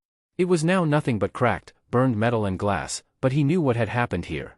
He had been inside the memories. He didn't need the holographic replay to understand the horror of the place. Howard had used technology not unlike Giovanni's, probably even based on those early machines that had entrapped the powerful being. The containment sphere looked rather like those designs. Mewtwo made a soft sound he probably wasn't aware of uttering, surveying everything. Ash reached for him automatically, anchoring firmly in the fluctuating mind. It's not okay, Mewtwo whispered harshly. Didn't say so. A pinprick of brightness hovered deep inside the large eyes. This, Ash told him, looking around the ruin, this will never be okay. The long tail whipped behind the tall Pokemon and the scowl on the otherwise hard features refused to go away. There were flashbacks and not all were because of PCL. Mewtwo had a load of emotional baggage that stemmed from his birth to today. He had been in too many labs, confined too many times, hunted by too many power-hungry men. And people had died. He hadn't killed them intentionally. They had been casualties. Mewtwo had never targeted a human, had never murdered. Ash caught the dark whispers. Wasn't your fault, Mewtwo. Never. They had caged him, he had freed himself. No, it wasn't his fault. Now, everything in here was just another bad memory. Stripped down to nothing, blackened walls and broken glass. Clifford Enterprises had been all over the place when everything had settled. There had been a massive cleanup, right down to wiping every memory drive. The consoles had been gutted and the holding tanks and cages were now clear of former inhabitants. Power had been cut and the whole building was dark and foreboding. Mewtwo's eyes glowed steadily now, energy collecting briefly around one fist. Ash automatically touched the fist, unafraid of harm, feeling the power wash over his body and mind without inducing pain. The Pokemon uttered a choked growl, then abruptly zipped away. Ash smiled dimly and followed slowly, making sure not to twist an ankle or run headfirst into a low-hanging beam. He understood the desire to unleash the anger and pain inside, to tear into the place, but it was already nothing more than a shadow. What held the powerful entity back was the fact that the lab was still home to a few lab experiments. Like 2 Torterra and 3 Greninja. The Torterra had been released to join their fully grown cousins. Both had not yet been given the booster the others had been injected with, so they would never become the giants that slept hidden underneath mountains. Well, that were actually those mountains. The Greninja hadn't been seen since the attack on Lucy and Tim, and subsequently getting blasted by Psyduck. Their ears had probably been ringing for hours, their brains rattled by the powerful explosion of psychic energy. Correction, they hadn't been seen until Ash stepped outside the lab to find Mewtwo there, hovering a good 10 feet above the ground, looking down at the 3 missing Greninja. Ash met the huge eyes of the 3 lab mutations. They looked almost like the Greninja he had encountered or trained, but something was off. He could sense it. They radiated their difference, though none appeared overly aggressive. But he could tell how nervous they were around him and his partner. They had come because they had been curious, attracted by the visitors. Hello, he greeted them politely, keeping his stance loose and non-threatening. He smiled calmly, projecting his well-meaning intentions, his wish to help them if they wanted it. They shifted on their toes, still unsure. Mewtwo came to float behind Ash, on guard, but not the least bit troubled by their appearance or the possibility of an attack. The Greninja looked at him, murmuring amongst each other. They know me, he said. They had been inside the lab complex at the same time Mewtwo had been held there, too. So many had. Experiment number 22, the psychic entity added, disgust in his voice. The Greninja ducked a little, almost SBMSSV. No one's going to hurt you, Ash told them, projecting the words as emotions. We're just visiting. GRE, Ninja, came the soft, curious whisper. You're free. No more experiments. No more lab people. No restraints and no cages. They looked surprised, slightly suspicious. You can stay here. No one's chasing you away, Ash told them. If you want. This is now abandoned. Condemned. And protected. No cameras, no remote-controlled access, especially since all power had been cut and the power units removed. One of the Greninja nodded. NNNja, it stated. Ash caught the gist of it through Mewtwo. They would stay here. It was a bad place, but also good. It was their home despite being a prison before. It was all they had ever known. Leaving, going to another protected area, filled them with unease. The Torterra Garden would never see human settlement, maybe a hiker or two who got past the border controls, or a government-approved scientist. Just to study. To watch and learn, never to lay hand on them again. Mewtwo had told Ash that the Torterra were aware of them on some basic, almost dreamlike level. Their incredibly slow metabolism had them rest after exerting themselves when they had been disturbed by Psyduck's blast. They would probably not move for another decade or two. If at all. Their thoughts were equally slow, still processing the events from weeks ago. Ash smiled. Good luck, he told them. Ninja, was the reply. GRE. Grenin. And then they were gone. His smile grew wistful, remembering his own Greninja, and Mewtwo was suddenly right next to him, head pet a little. Ash didn't really want to go back being a Pokemon trainer on a journey, but he had his sentimental moments, reflecting on all the Pokemon he had met on his journey, the ones he had trained, who had been friends and who had grown and evolved. Some he hadn't seen since their departure, some he had met a few more times. Like his Charizard, but even that had been so long ago. Maybe it was time to go on that kind of journey. Or maybe he should go forward instead of reflecting on the past. You can do both, Mewtwo reminded him. Ash hadn't really been aware of his thoughts spilling over. It was rare for them to be that close that communication happened on pure thought level, but with the emotional stress Mewtwo was under, he was leaning heavily on his human shield. Yeah. Maybe. Right now I have no plans to do either. He had different priorities. TBC. 2 months had passed since the incident and Ryme City was still recovering. Those directly affected by the gas and the merging of human and Pokemon tried to deal with what had happened in different ways. There had been injuries from bruises to broken bones. A few were still hospitalized. Many would probably need psychological help. The city refused to give up the dream of a peaceful coexistence just because the visionary philanthropist who had been its founder had turned out to be mental. Other cities didn't shy away from pursuing their own dream of partnerships, living together with a Pokemon partner without Pokeball, without battle arenas. News coverage was still going on strong, but it was no longer hours-long reports and specials. Lucy Stevens had been pushing reports on what had come out of the partnerships, the trust and friendships, how peace was more important than one near-catastrophic day. People wanted the hope and the good news, wanted to hear about those friendships, of how Squirtless helped put out fires, how the police had many different Pokemon partners like Growlithe and Arcanine that protected them and the public, and so much more. Clifford Enterprises was working hard on re-establishing themselves, on cleaning up their founder's mess, and Roger Clifford was always on TV, declaring his full cooperation in clearing the companies, and his name. His father's work had been a dream up until the moment his mental health had been failing, he declared.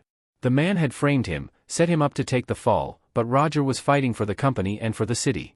Harry Goodman knew he had only played a role in the whole disaster that had befallen Ryme City, a small role at that, but still one that had hurt many people.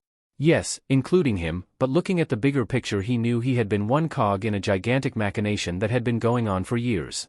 Because one man had tried to find the perfect cure for himself and had decided to force it upon humanity. It had been a cure for humanity, actually. To evolve into the best possible version of oneself. It would have changed humanity, erased it. What a load of crap. Harry wasn't even sure whether Howard had simply felt envious of the Pokemon's abilities to evolve, to adapt, to expand upon their potential, or if it had been greed coupled with desperation, the inability to accept human limitations, and then some. In the end, looking back, probably all. Maybe the man's illness had affected his thinking, his rationalizing, because up until he had handed over day-to-day operations of the company to his son, Howard had been, well, normal. No delusions, no megalomaniacal plans, nothing. He had been the soul of Ryme City. And then, this. This hadn't been about genetic manipulations. This had been on a much more frightening and bigger scale. Looking back, Harry knew he had made mistakes. Some smaller, some bigger. The biggest had been to accept the proposal to hunt for an elusive, dangerous, very unique and insanely powerful Pokemon. A Pokemon that had been artificially created so many years ago and had been in hiding ever since. And Harry Goodman wouldn't be the best investigator with the reputation of always finding what he was looking for if he hadn't dug into the job with everything he had. He had used his various and countless contacts, had followed every trail imaginable, and he had really found Mewtwo. And he had been the one responsible for the entrapment of this unique creature. He had been the one responsible for the horrible experiments, for the torture, for the inhumane treatment. Because he had been a gullible idiot. Harry Goodman? His head snapped up and he blinked rather stupidly at the man standing in the doorway to his apartment/office. Just one man, without a Pokemon partner, his mind registered. How did you get in here? Harry demanded, rising from his office chair. He had locked the door, hadn't he? And why hadn't his Pikachu alerted him to an intruder? The yellow Pokemon sat on a chair, looking for all the world completely at peace with the situation. Your door was unlocked. How about knocking? The other man smiled slightly. I did. There was no answer. Deep thoughts, I think. He was dark-haired with equally dark eyes, lean, tall and clearly on the athletic side. He wasn't as young as Tim, but also not Harry's age. Actually, he was pretty hard to pin down age-wise, but there was something about this guy that had Harry both on the edge and calm in one. He looked older than his appearance suggested. Not physically, but his eyes, there was something wrong. Not bad wrong, just not normal. Who are you? He asked, voice hard. I'm sorry. Manners. My name is Ash Ketchum. I think you followed me to find Mewtwo. Harry felt suddenly lightheaded, alarm racing through him, and while part of him wanted to run, another wanted to pull a gun he didn't own, and yet another was somehow relieved to see Ash alive and well. Yes, he had followed the trail of Ash Ketchum, but he had never met him. He had only ever seen pictures from the younger man's past, when he was just a boy of 10 or 12, so much like Tim had been, and already on the path to be a great trainer. A little over 10 years ago he had disappeared off the face of the earth. No pictures, no newspaper articles, nothing at all. Just faint hints, someone mentioning his name here or there, and not even pursuing the family ties had been successful in finding where Ketchum had ended up. Harry had had enough to find Mewtwo anyway, because Harry Goodman was a tenacious BSTRD, was the best in his job, and he had led the elder Clifford right to him. A man who had called this unique Pokemon an abomination. Maybe it should have set him off, warned him. The guilt returned and Harry pushed it away. The guilt had been his constant companion since that fateful day, and when he had discovered the truth behind Clifford Enterprises' machinations, he had done his damnedest to free the powerful Pokemon. He had succeeded. At a price. Even now Harry felt good over having to pay it, even if it had been a heavy one. I deserved it. There are no hard feelings, Mr. Goodman, Ash broke into his thoughts as he walked into what doubled as Harry's office space. No, he breathed, stunned. Mewtwo wouldn't have saved you if he had really blamed you or still held a grudge. And he knows how to hold one, believe me. There was a teasing smile there. Like the best of them, actually. He's a pro at revenge and masterminding plans to exact it. But he knows you were tricked like everyone else. Knowing what he did about the clone's creation and what had happened afterwards, Harry could believe that. He had just never figured out how this man was connected to the powerful entity. Why his name popped up in obscure places. And he was connected. Deeply. Clifford had hinted at something, but he hadn't been too clear either. So, how can I help you? Harry now asked. This is a friendly visit. To see how you and your Pikachu are. Ash's eyes were now on the mouse Pokemon. Pikachu puffed out his chest. He was still wearing the little detective hat, something he was absolutely proud of. Pikapic. Harry smiled. His Pikachu was fine, absolutely fine, and there had been no weird or ill effects of the transfer. He couldn't remember anything that had happened after the accident, but Tim had filled him in. His Pokemon partner had given up his body to save Harry. He had pleaded for Harry's life, had made a deal with Mewtwo, and even if Harry was a little fuzzy on that, he was quite clear on what it had entailed: 2 minds in one body, one dormant, the other partially amnesiac. This could have gone sideways in so many ways, but it hadn't. There had been more than just chance or luck involved. He didn't really want to know the odds how this could have gone to hell in a handbasket. He had Tim back. Tim, who had stayed. He had his son with him and they were slowly getting to know each other again. There had been a lot of talking, a lot of explaining, and tears. Over the loss of Tim's mother, the loss of a family, the distance, the time lost. Whatever the mind-melded version of him had said, it had unlocked something inside Tim. He had started to understand his father's pain, the darkness that had made a home in Harry Goodman's heart and soul with the loss of his wife and partner. He had slowly come to accept that his father's decision to leave Tim with his maternal grandmother had been for Tim's sake, to give him a steady home. The old pain would always be there, but it was a healing of sorts. And it had made Tim want to stay. Well, not in his old room. He had declared it a relic, and while it had been a shrine of Harry's of sorts, he had agreed to turn it into more office space as Tim hunted for a simple, affordable apartment. Working together was still new for both of them and Tim had to get his license approved, but he had the knack his father always had for puzzles and following clues. Harry owed all of that, in part, to Pikachu. He would never be able to make it up to his partner. Pikapic. Pikachu. Good to hear, Ash commented, drawing him out of his musings, and Harry wondered if the man spoke Pokemon of sorts.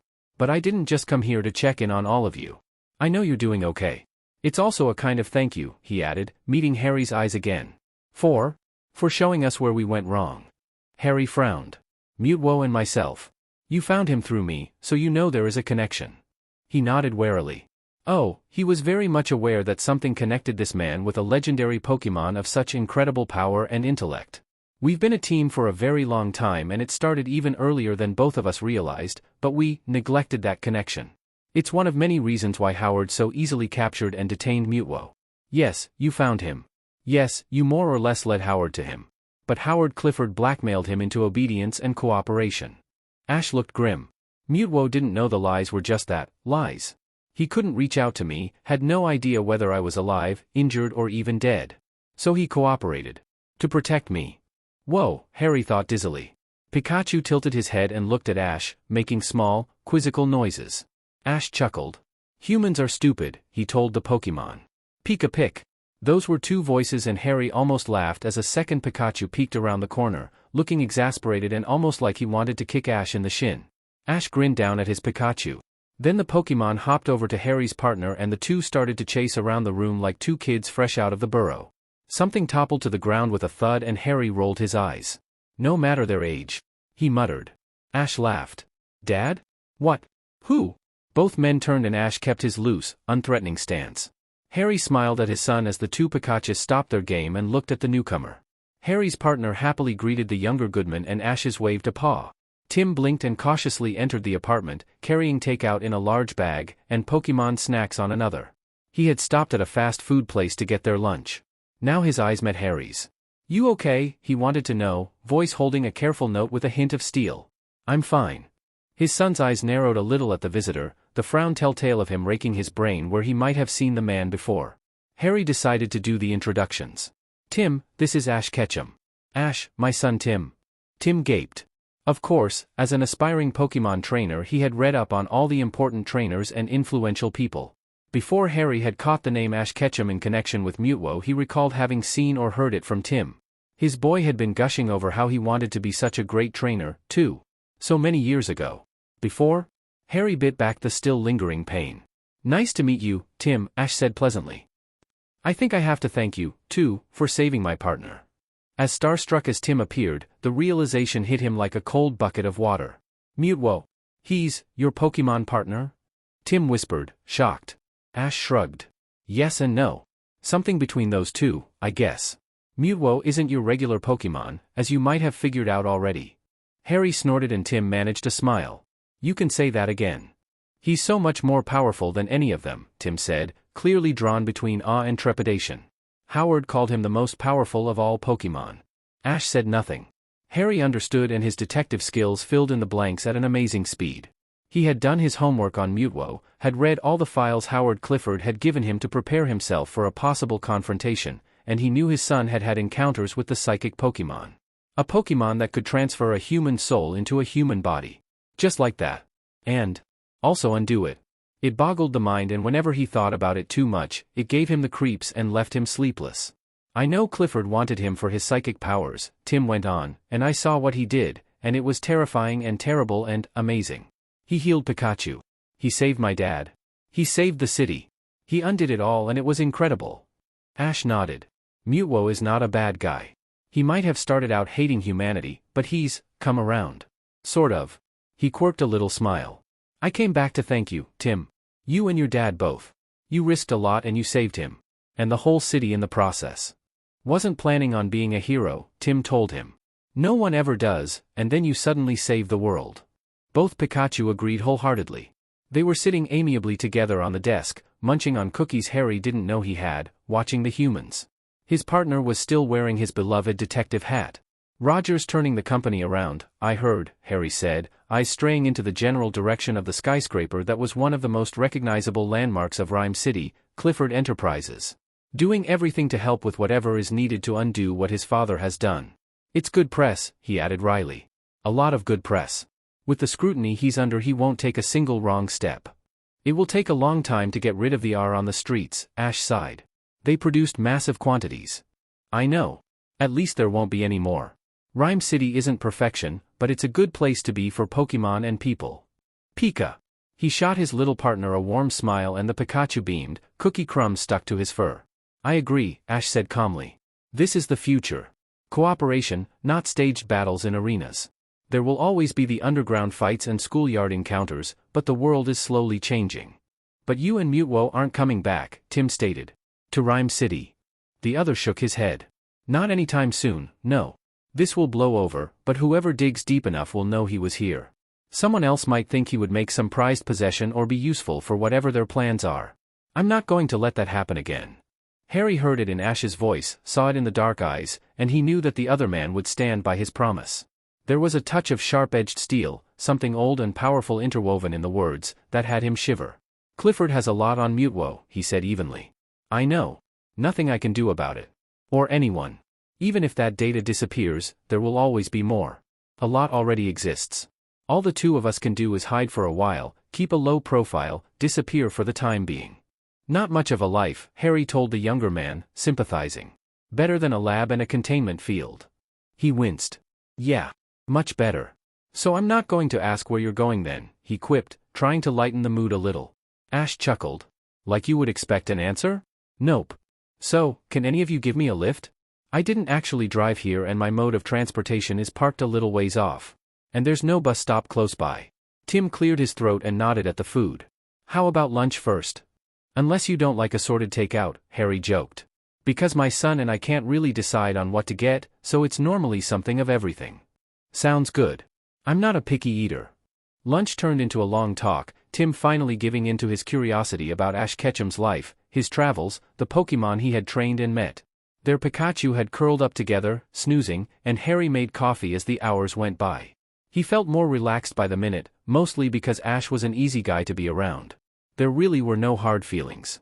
In the end he even told the younger man how he had found Mewtwo and how much he had known about Ash's involvement with the powerful being. Hardly anything. Ash had looked rather relieved.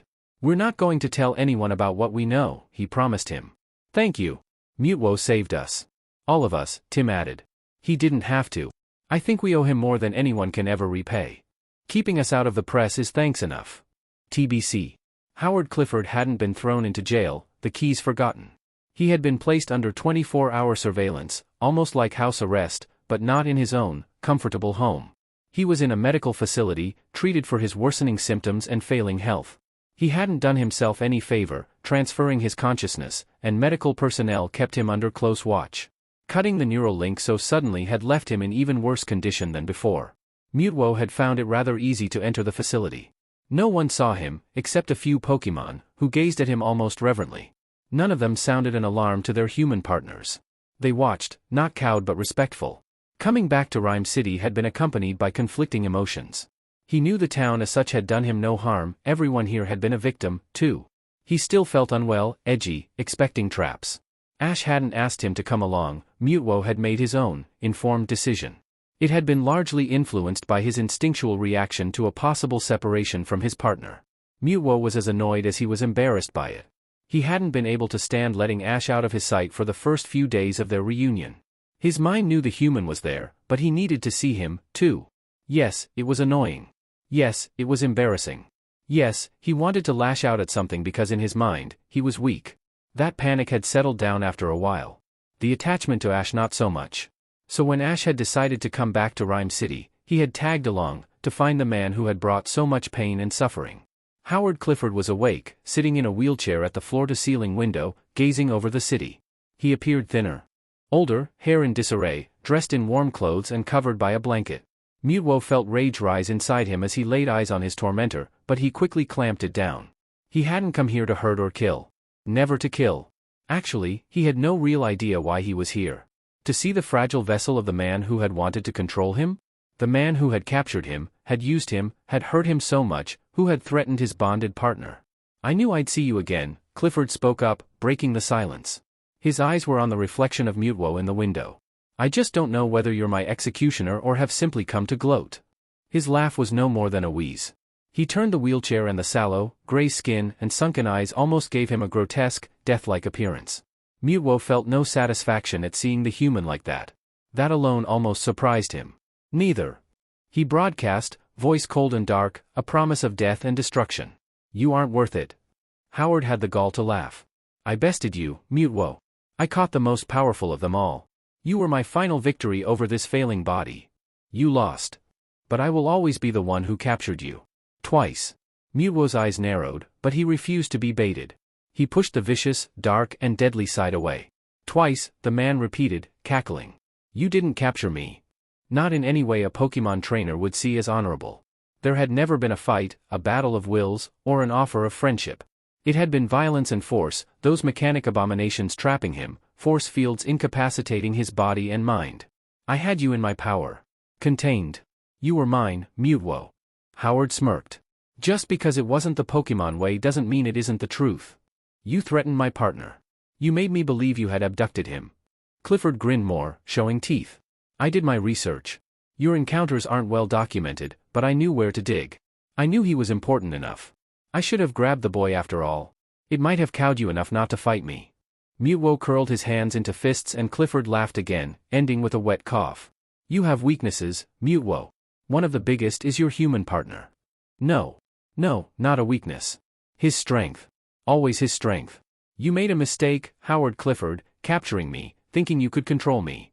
It was never about controlling you, clone. It was about your body. About your abilities. I needed them to realize my vision. Only the muscle, not the brain. The feverish expression was almost surreal and Mewtwo recoiled in disgust at the emotions he could sense. Humanity could evolve to be so much more, unhindered by our failing human bodies. I discovered a cure for humanity. Cure humanity? Evolve? Mewtwo felt sick to the bone, to his very soul. Human minds had pushed into foreign bodies, unaccustomed to their new physical forms, abilities and needs. Unable to return to their old lives and jobs. The Pokémon's minds would either remain in a state of stasis, be absorbed, or would have withered away. You would have sacrificed 2 species for your dream, Sacrifice is necessary to attain your goal. Human minds merged with Pokémon bodies. The best of both worlds. The future. Mewtwo knew how he had felt. He wouldn't have stopped fighting the invasion, ever. But he wouldn't have been able to ever win either. Howard's eyes held an insane glint and his hands were shaking, the skin brittle and covered in spots. He was dying, Mewtwo knew. Soon. And his legacy of pain would be forever burned into the psychic Pokémon's mind. The city would recover, but the history books would reflect the deeds for generations to come. Whatever you do now, Mewtwo, whatever anyone does, my legacy will live on. I planted the spark. One day it will be the future. No, it wouldn't be. Ever. He reached for the sick, twisted mind, felt the venomous darkness and fever, and he simply erased the memory of their conversation. Mewtwo didn't go so far as to erase every single event. The man would be tried, though he doubted he would survive to the end of that trial, or see a prison if he did. Clifford's head sank forward, the man falling asleep, and Mewtwo stared at the fragile, human form. One human. Just one human had been enough. His hands curled briefly into fists, then he forced himself to let go of the negative emotions, the feeling of hatred. Yes, one human had been enough to rekindle his conviction that humanity was evil. Another single human had doused that flame once again, because Ash Ketchum wasn't evil. Neither were Ash's friends.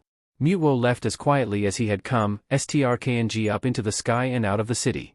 Harry, Tim, 2 Pikachus and Ash had all piled into Harry's compact and navigated through the moderate traffic of Ryme City. Ash watched the scenery outside, both his and Harry's Pikachu quietly talking to themselves as they enjoyed the ride, glued to the window, watching the world go by. It was exciting to be here, Ash got from his best and oldest friend. He liked the city. It smelled interesting, the many Pokémon and their partners were fascinating, and he wouldn't mind visiting again in the future, but only if Mewtwo was up to it. Ash smiled a little. Yeah, that was doubtful. Harry's Pikachu agreed with the sentiment. Ka, he only said. It got him a brief smile from Ash. You understand him, don't you? Tim asked, eyes wide. Yes. Not words, just a general idea. Tim silently studied the 2 Pikachu who were avidly staring out the window. He nodded after a moment. It's not like when my dad's soul was in his Pikachu. No, Ash agreed. It's also something I have to thank my partner for. Mewtwo's abilities have bled off a little. It doesn't work for all Pokémon, some have a very difficult, dialect. He grinned. From them it's usually emotions. Like how they perceive us? Another nod. Yes. No matter our language, no matter theirs, emotions are always the same. It's what they read, can feel, and understand. Pikachu pressed his nose and paws against the screen, tail shaking with excitement. Harry's made happy little noises. Ash had to laugh as they pointed out all the interesting things to see. Unless they're artificially created in a lab and speak out language, Harry remarked. Mewtwo is unique in many ways. I understand where Howard was coming from. It's how he roped me into this whole thing, the detective went on. Pokémon bring out the best in us. He glanced at his son. We grow together. But as separate beings, Tim added. Ash scratched his Pikachu's head a little and got himself a happy chortle in return. We are 2 species. We both bring ourselves into this partnership, our abilities, our limitations. Together we're better. Harry met his eyes in the rearview mirror, smiling briefly. I think that's true for many partnerships. Sometimes it just needs a little help for one or the other to see it. Truer words had never been spoken, Ash thought, reading between the lines. TBC. Mewtwo was there when the Goodmans dropped Ash off far outside city limits, just a few miles away from the destroyed PCL lab where everything had started. Hovering in the air above them, eyes glowing, he was as awe-inspiring and imposing as Harry remembered. Their encounter had been rather brief, but it had left an impression. He had never talked to the artificially born being, had only laid eyes on him for that one moment before Howard's men had trapped him in the containment field, but even that had startled something in Harry. Now that something was back, and he tensed a little when those large eyes fell on him. The Pokémon looked, he had no other description than eternally unamused and forever scowling for it. Those heavy, sharp brows and defined edges, as well as the imposing size and feline look, did all that. He was like an avenging spirit, protective of the one human he trusted, distrustful of those accompanying him. Harry moved closer to his son, protective in turn. His Pikachu regarded the other Pokémon curiously, head tilted. "Pika," he murmured, ears flicking. "Pi? You have nothing to fear. I will not hurt your son, Harry Goodman." The low, dark mind voice sounded in his head. "Or you." It had a weird echo, like his brain couldn't decide whether he heard a male or female voice, whether it was even a human voice. Harry had no idea if this was just him or everyone. At least it didn't sound sinister and threatening. The mind contact was gentle, without pressure, without the threat of wiping his brain or worse. Hey again," Tim managed, voice careful. Harry was silent, just staring at the impressive entity, swallowing dryly. He was tense, scared and curious in one. The most powerful Pokémon in the world, capable of transferring a human soul into a Pokémon body, telepathic, telekinetic, and so much more. "You saved me. I owe you my thanks." "After I led them to you," Harry answered, voice filled with self-loathing. "Not many possess that skill." Mewtwo sounded almost amused. Harry's eyes narrowed a little and he thought he saw a tiny smirk in the otherwise very neutral face. Mewtwo did threatening very well, but yes, there was a smirk. He could see it more now. From the way Ash was smiling, it wasn't his imagination. DMN, the guy possessed a sense of humor? Not many can find rare, unique Pokémon. Even less manage to impress them. Okay, yeah, that was sarcasm. And a hint. A big, old hint. Harry had done his research on Ash Ketchum and he knew what Mewtwo was referring to. Whether this implied Mewtwo was impressed by his skill was open for discussion, but it was hinted at. "You're an impressive investigator," Ash told him, repeating what he had said before. "You found Mewtwo against all odds. You also freed my partner, risking your lives." He nodded at Harry's Pikachu. The little Pokémon gave them a proud look. "Pikapi. Yeah, well, call me what you want, but I didn't really get to the bottom of it all, saw the real truth, until it was too late. Some investigator." Harry's hands balled into fists. "I trusted Clifford." "And why? Because he was this great giver? The philanthropist? The man who made Ryme City what it is today? I fell for it all like a rookie." Smooth words, hitting all the right spots. Yeah, Clifford had been a manipulative BSTRD all right. The poor, ill-stricken man whose millions couldn't buy him his health, but who wanted the best there was for all mankind. What a load of rubbish. Now he saw it. Now. After everything had fallen apart like a house of cards. Mewtwo floated closer to the ground, almost touching down. "Do not blame yourself. Howard Clifford deceived us all. He is evil." "Yeah, he was," Harry agreed. "Didn't make it better, though. Shouldering blame and feeling guilty is a very human thing." Ash chuckled at the remark. Mewtwo tilted his head a little, looking amused again. "Forgiveness isn't a thing I normally do. Humans have hunted me all my life. They capture me, try to control me." Harry winced, as did Tim. "I wanted to trust those who created me. They deceived me. I was desperate to trust another human who offered me a partnership, but he deceived me just the same, wanted me as a weapon. I decided that humanity is evil." Harry briefly closed his eyes. Yep, he had played right into that, too. As had Clifford. This was the most powerful psychic Pokémon out there and it could wipe people's minds, could push their souls into Pokémon, and he suspected there was more, probably not even a limit, to what Mewtwo was capable of. "But I have learned that I can trust humans, despite all the pain they brought me. I learned to trust Ash." Mewtwo looked at the young man. "Through him I learned that there aren't just evil people. There isn't just black. No one is pure, but there are all kinds of shades. You have to learn to trust again in those who need you. I saved you. Because you are essentially good, Harry Goodman. Your intentions were never to deliver me to a lab to be tortured." "No. Of course not," Harry exclaimed, horrified. The presence in his mind was suddenly sharp, dangerous, insanely powerful, and it saw what it needed to see. He was frozen in fear and awe. Deep down in his very soul he remembered this power, how it had fused his dying body and soul with that of his volunteering Pikachu. Fragments came to his waking mind, of seeing the psychic Pokemon hovering above his unconscious form, feeling the raw energy everywhere, the thunderstorm that touched his mind and just pushed it all into Pikachu. Pika. Small paws held onto him, the soft Pika's soothing. Harry shivered a little and his Pikachu rubbed a cheek against his. Pika. He reached up and scratched one long ear. Thanks, buddy, he whispered. This is why I saved you, Mewtwo whispered. Your intentions. Your honor. Your courage. Those violet eyes were mesmerizing and he couldn't tear his gaze away. Okay. Thanks. Thank you. You came back, Harry Goodman. You came back and you enabled me to flee from the containment tank. I knew of their intentions to hurt you, to kill you, but I was too late to save you. You did. Well, in a way. Harry glanced at his Pikachu. The Pokemon shrugged a little. We both made mistakes. We both paid for them. We both did what we could to atone. I could relieve you of your guilt. Harry's eyes widened briefly as the implications became clear, then he immediately shook his head. No. Very well. And yep, that sounded like a verbal pat on the head, approval, and absolution in one. Tim looked between his father and the most powerful of all Pokemon, the only of its kind. He saw the awe and confusion there, and he knew how his dad felt. Mewtwo was unlike any other psychic type, or any other Pokemon.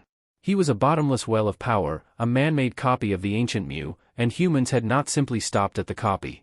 They had tweaked his DNA to have the perfect specimen, a weapon. Just hearing his voice, especially when directed only at one mind, was enough to bring a person to his knees. Seeing him now, healthy and whole, gave Tim a kind of closure he hadn't been aware of needing. And hearing his voice without seeing the lips move, without much of a facial expression, was downright uplifting.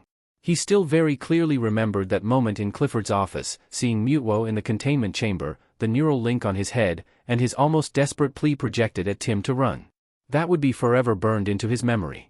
Tim had never felt so helpless, so shocked, so disgusted and ashamed in one. Howard's takeover had turned Mewtwo into a puppet. He had used his voice, his actual vocal cords, not the telepathic communication, probably because he had had no idea how to. Tim had been repulsed when he had seen Mewtwo's features twist with the madman's fervor, with such animation, such intensity, and such ugliness. It had been wrong. So very, very wrong. Mewtwo wasn't made of stone. He had expressions, and while most of them happened in the large, violet eyes, Tim had seen his lips twist into smiles, the brows lower briefly into a frown. Just never in such a human way. Howard Clifford had made the body he had taken over human. All moves, all gestures, it had been Clifford, not Mewtwo. Unnatural. Surreal. Now he was back to normal, he was a Pokemon, he was Mewtwo, and all his mimicry and gestures reflected that. And he was Ash's Pokemon partner. Tim almost laughed happily at that. Mewtwo wasn't alone in the world. He had someone to rely on, who had his back. Who would protect him, and he had friends through that person. Mewtwo inclined his head slightly, probably picking up a lot of his thoughts, though Tim had no idea how receptive the psychic Pokemon was. Could he read everyone's thoughts?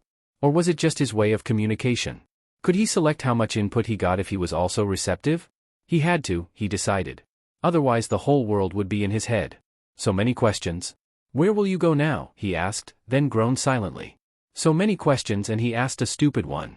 Mewtwo's gaze transferred fully to him and Tim cringed as those intense eyes seemed to look right into his soul. Pikachu climbed onto Harry's shoulder, murmuring to him in soothing Pikas. His father looked a little shaken, rattled, was trying to get his emotions under control. Tim understood the guilt. He felt the same.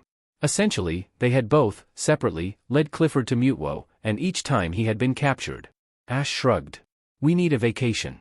There are also a lot of friends and my family who will be worried after seeing so much of Mewtwo on the news. That was more information than either of them would have expected. Mewtwo stepped closer, tall and imposing even next to a grown human like Ash Ketchum, who wasn't small.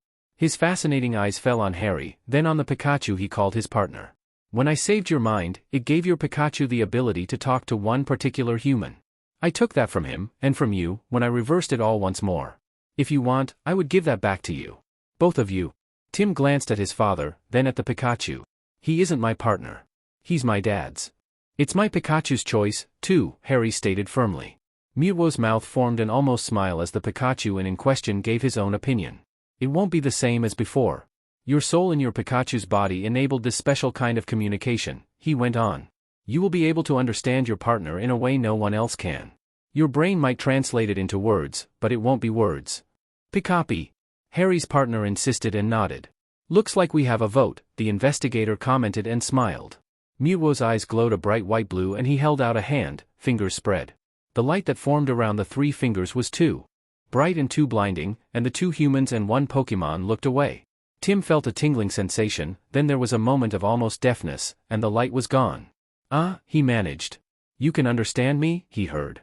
And it wasn't his dad. Tim wasn't even sure it was really a voice. It was more like a sensation? Pikachu? The small Pokemon beamed at him. Yes. He laughed, and from the way his father was smiling in disbelief, he had heard it, too. Pika Pika. Pie. Ash's Pikachu looked pleased as he sat beside his human friend, and when Tim looked at him, the yellow mouse Pokemon smiled just as much as Harry's. He hadn't understood what Ash's friend had said, only caught a general idea, but he had definitely heard Harry's. You will be the only 2 humans to understand him, Mewtwo announced. As before. This time it will be him, not the merged consciousness. Thank you, Harry said, and it was heartfelt. We might not meet again, Harry and Tim Goodman. Know that my regard for humans has risen with your actions. You saved me. You saved countless lives. And no one will ever really know the full truth, Harry stated calmly. Because even though Lucy had been part of the story and it had given her the career boost she had been looking for, a few facts remained a secret. What about everything else? Tim asked, gesturing toward the general location of the abandoned, condemned PCL facility. The Greninja and the Torterra? The Torterra have become one with the land. Unless disturbed, they'll remain here forever, Ash told them. The Greninja are free of Clifford's control. They will be guards, keeping an eye out for trespassers. They understand what Mewtwo expects of them, what we all expect of them, and they won't do more than scare intruders off. Harry looked as relieved as Tim felt. No one will hurt them again. Any of them. Mewtwo's voice was hard. We'll be off now, Ash said, and there was suddenly a bubble around him and Mewtwo, both of them rising a little off the ground. Don't take it personally, but I hope we'll never have to see each other again. Harry chuckled. Yeah. We all have to get back to our lives, right? Ash held out a hand. Harry shook it, as did Tim. Should you need help anyway, the detective said, you know where to find us. Just call. Night or day. Or just for coffee. He smiled.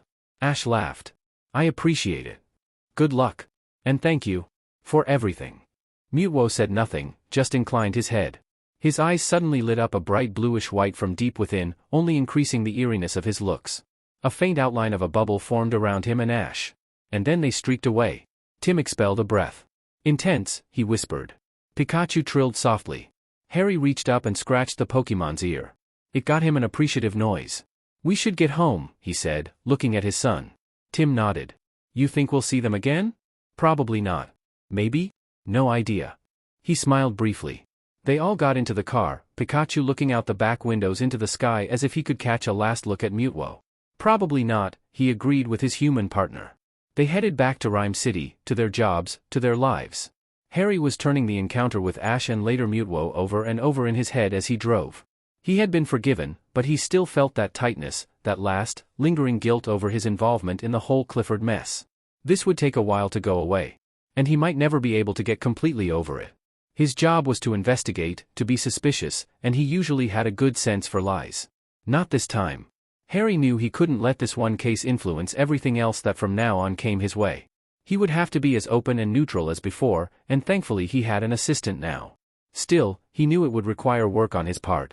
Ryme City came into view and part of him relaxed more and more as the sights grew to fill their forward view. This was his city, the one he loved and protected. The one he had helped save. Coffee, he asked, breaking the silence in the car. Tim smiled. Really? Really? I only had, maybe just 5 cups? 6, Pikachu said unhelpfully. The last one doesn't count. You drank the rest. You weren't drinking it. I was. You just grabbed it. The banter felt good and he relaxed more. Tim shot them both amused looks and Harry grinned at his son. I'm buying. You better. My boss hasn't paid me yet. Harry chuckled. Kid, you need a better job, he teased. TBC. The sky was nearly a perfect blue. Clear, barely any clouds, just a hint of white painted across the azure, and the sun was shining brightly. A fresh breeze came in across the ocean. Tiny flowers were blooming everywhere, a rage of colors among the green. But a storm had been announced for tonight and the people living in this part of the country knew to listen to such warnings. It was never an idle warning, what with the weather changes in autumn sometimes coming so suddenly. Ash! Delia Ketchum hugged her son so hard, Ash nearly couldn't breathe. Mom, he managed. She laughed and stepped back, still holding him, eyes alight with happiness. He was by now taller than her, but it somehow made him feel like he was 10 years old again. How are you, honey? Are you all right? Both of you? Why didn't you come by sooner? Where's Mewtwo? You heard her. Where are you, ? There was a moment of hesitation, then Mewtwo landed gracefully just behind Ash. Delia gave him a wide, welcoming smile. It's so good to see you both. Especially after the news coverage from Ryme City. I was so worried. She gestured invitingly toward the house. Come on in. We have so much to talk about. You're lucky. I just finished a batch of cookies. Mewtwo was hesitant. He knew Delia Ketchum, but there had only ever been 2 brief, personal encounters. She's not gonna bite, Ash teased. He shot him a narrow-eyed look, which had the human grin. Mom loves you. She barely knows me. She knows we connected and she knows it's a good thing. The Pokemon blinked, at a loss for words. Ash walked into his old home and Mewtwo followed with slow steps. Delia didn't stop mother-henning them and Ash found himself eating more than he had ever eaten, though his body reminded him that yes, nutrition was good. And his mom's cookies were amazing as always. Mewtwo was silently amused, but he did accept a Pokemon snack and chewed silently. Ash sensed his own pleasure at the taste and texture. His mom didn't treat Mewtwo any differently than any other of his friends, offering him more food and placing a bottle of water on the table. She is caring. Yep. That's Mom. Mewtwo fell silent, thoughtful. They talked. Well, mostly Ash. He told his mother about what had really happened, how he had been lured away, how Howard Clifford, the visionary of Ryme City, had turned out to be the brains behind a gigantic operation that had nearly destroyed everything the city stood for, and how Mewtwo had been captured and imprisoned. Delia's expression turned from furious to compassionate and she met the large eyes of her son's Pokemon partner. I'm so sorry, Mewtwo. You are not at fault. You are one of many humans, not the one who masterminded my capture. She nodded, never dropping her earnest gaze. I know. But I also know how hard it was for you to trust a single human. You had to learn and it was a difficult road. You found someone to trust and you have his family and friends, but humanity in general can be difficult to trust. Mewtwo blinked. I know how fragile trust can be, Delia added softly. My trust in your son stems from more than just frail emotional bonds. Ash felt the swirl of emotions and thoughts around the edge of his mind and he let them brush over his consciousness in a brief caress. Delia watched them and smiled. Our bond is more than empty words and gestures. It cannot be tainted by what Howard Clifford did, the psychic Pokemon added, voice hard and final. Emotional maturity, Mom, Ash stage whispered, laughing at the look his partner shot him. Those narrowed eyes promised retaliation. Delia smiled, nodding. I'm glad Ash is there for you. And Ash knew he would never regret this partnership. He hadn't become the Pokemon master he had dreamed of when he was just a child. He had won all the badges, had collected them proudly, and he had had a row of wonderful Pokemon friends. He had learned a lot in his journeys, had matured, had gained many friends, and he had met powerful, seemingly omnipotent legendary Pokemon. Only to discover that being the so-called chosen one meant something completely different. The probably most powerful Pokemon in all history was his friend and partner. Their minds were linked, and while it might be seen as restrictive and maybe a chain around the neck, it was liberating and amazing to have. They spent the night in Ash's old room. It was no longer the room of a 10-year-old. It had grown and matured with the child it had belonged to. Yes, there were posters. Yes, there were framed pictures of Ash and his friends, as well as their Pokemon, all smiling or laughing into the camera. Yes, there were a few trophies and badges, the rest his mother had collected and painstakingly wrapped and boxed. Mewtwo was very interested in looking at the memorabilia, intrigued by the achievements he knew about but had never seen. Ash just shrugged it off. You could have truly become the very best, Mewtwo told him. When you're 10, it's the greatest dream of your life. When you grow, you want it all the more because of so many people who are still better than you. But then you hook up with a powerful Pokemon and end up not caring about it at all. He smiled. Mewtwo tilted his head. You met more than one of my kind. Mewtwo, there is only one of your kind, he reminded him gently. Yes, there are legendary and godlike beings out there, but you're not like them. Because I am a clone. No. Because you're you. He regarded the human silently. Then, you make less sense than usual. Ash laughed. Okay. Thanks, I think. But what I want to say is, you and I clicked. I never had that with any other Pokemon, godlike or not. Giving up this, he gestured at the posters, was a small price to pay. Maybe I would have become the best, a master, but then what? As a kid I never thought about what I would do with all those achievements. I never had plans. Now I do. I don't regret a day in my life. Mewtwo was silent again, eyes on the framed pictures, on Ash as a child. That's how they had met. They had both matured since then, but he somehow felt that Ash had achieved more. His ability to leave the negative behind, to accept and live with the bad things that had happened, with setbacks, with people being, well, people, was by far superior to how Mewtwo had dealt with his life-altering encounters. Maybe that was why they balanced each other so well. After dinner, Ash strolled around the tiny assortment of houses that was Pallet Town. Not much had changed. There was hardly a lot of fluctuation and the word town was highly overrated. He dropped at Professor Oak's, despite the late hour, since the lights were still on and an assortment of night-active Pokémon were milling around. They chirped and trilled, curious about the strange but so familiar newcomer. Samuel Oak was happy to see him, ushering him inside, already asking a million questions, and they spent hours talking about whatever came to mind. Mewtwo had avoided the man who was quite interested all things Pokémon. It was too much a reminder of his past. Ash kept half a mind of his partner, but otherwise had an engaging conversation until late into the night. As he walked back through the quiet street, Mewtwo touched down noiselessly and joined him. I owe him a lot. He got me interested and invested in Pokémon. Like so many children. People like the professor help us understand Pokémon, how to handle them, treat them, care for them. Mewtwo didn't comment, just listened. And he and others like him pair up prospective trainers with their starter Pokémon. Ash smiled a little wistfully. You respect him greatly. Yeah. Mewtwo would never confess to actively seeking out the comfort of his human partner again when they went to bed. It just happened. Delia had prepared the bed, which was just about big enough to accommodate them, and Ash hadn't said anything about the physical closeness. Pikachu had curled up as well, already asleep. Ash's palm was running over his head, neck or back in a calming caress. He listened to the pulses of the other mind, both of them balanced in each other. There was a soul-deep quietness to Ash's presence, so relaxed and easy. It seeped into Mewtwo, had him relax and unwind, too. There was no rush, no pressure, no need to move. There was nothing but this feeling of being truly home. It wasn't uncommon for them to be this close when they were alone, when they went to sleep. Mewtwo didn't need as much sleep as a human, but when he joined Ash, it was like that. The time at Frank's place had cemented the fact that neither wanted to be alone. For Mewtwo it was like a mental relaxation exercise to let himself drift with the waves of his anchor. He never went deep, never accessed a memory, just let himself go and not worry about anything. Ash rarely felt the touch enough to react, though he was aware of what his partner was doing. Connecting, feeling the resonance, just being there. There were no more nightmares, just healing, some faint scars that would disappear in time, too. Being with Ash helped immensely. The night had seen the predicted change in the weather. Rain had come down hard and the winds were gusty, blowing strongly across the land. They had rattled at the windows, doing no damage, and the rushing sound of the rain had actually been rather soothing. Mewtwo had only woken briefly, checking his surroundings and finding nothing amiss. Pikachu had been sleeping next to Ash and the house had been quiet. Pikachu murmured a drowsy question. Nothing, Mewtwo replied softly. The dark eyes narrowed. He smiled back. Thunder. Pika. Translation, you're safe. We are all safe. Of course he was safe. The weather didn't threaten him. Lightning didn't affect him. Pikachu sat up and huffed a little.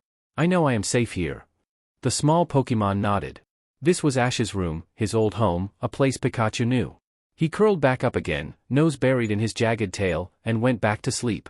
Mewtwo closed his eyes, only drifting along the surface, but he wasn't on high alert either. When sleep eluded him, as he actually felt very much awake, Mewtwo simply watched the dark world outside, listening to the rain, and now and then he looked at his human partner. Ash slept on, completely unconcerned. Outside the torrential rains continued. TBC. The rain was still there in the morning. It was a pitter-patter against the windows and the roof, obscuring the landscape, and the sky was a leaden gray. Now and then gusts of winds drove more rain against the panes. A complete contrast to the day before. The forecast was for no change today and possible better weather by the end of the week. Delia was already moving around when Mewtwo left the shared room, his mind still firmly meshed with Ash's. He kept the young man sleeping because he needed it.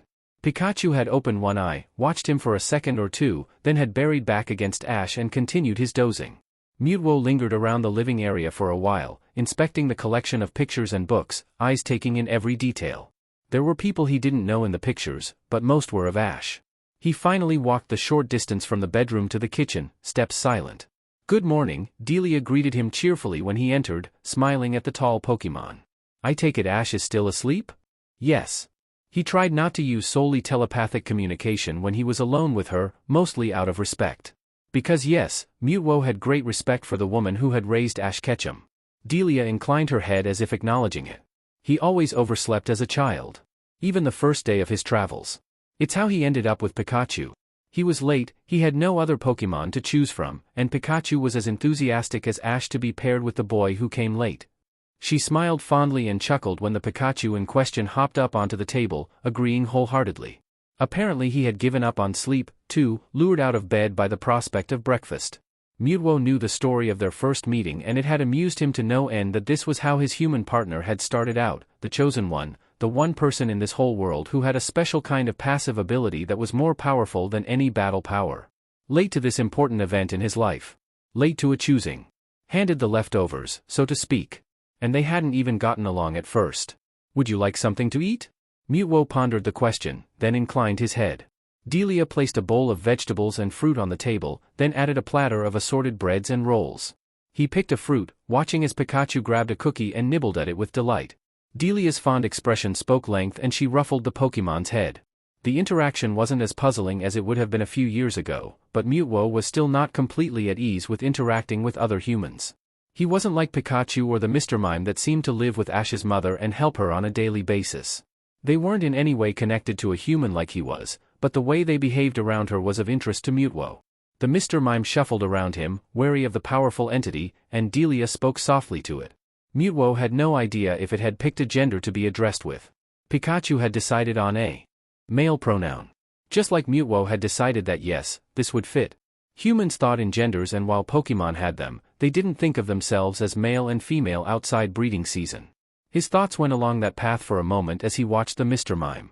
Delia gave it a task and it happily set about it, leaving them alone again. Delia gave him the necessary quiet and room, moving about to make her own breakfast and prepare something for her still sleeping son. Mewtwo kept a mental eye on his partner, who was soundly in dreamland. "Thank you for coming by," she finally said as she sat down and drank her tea. It was a great relief. Mewtwo, who had by now eaten almost the whole bowl, sharing it with Pikachu, studied her silently. He was worried how you would take the news reports. And he was right.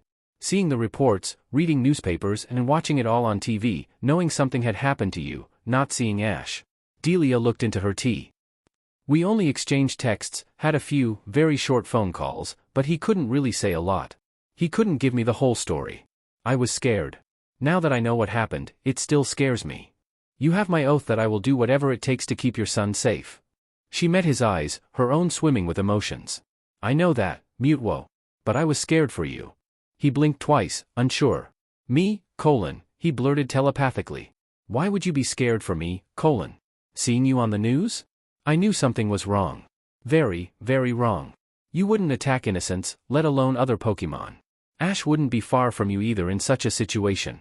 You two lived your own lives, but you also lived them together in so many ways. He always checked in on you, he always returned to see if you were okay, and I know you went to wherever Ash was once or twice." "Yes," Mewtwo was stunned.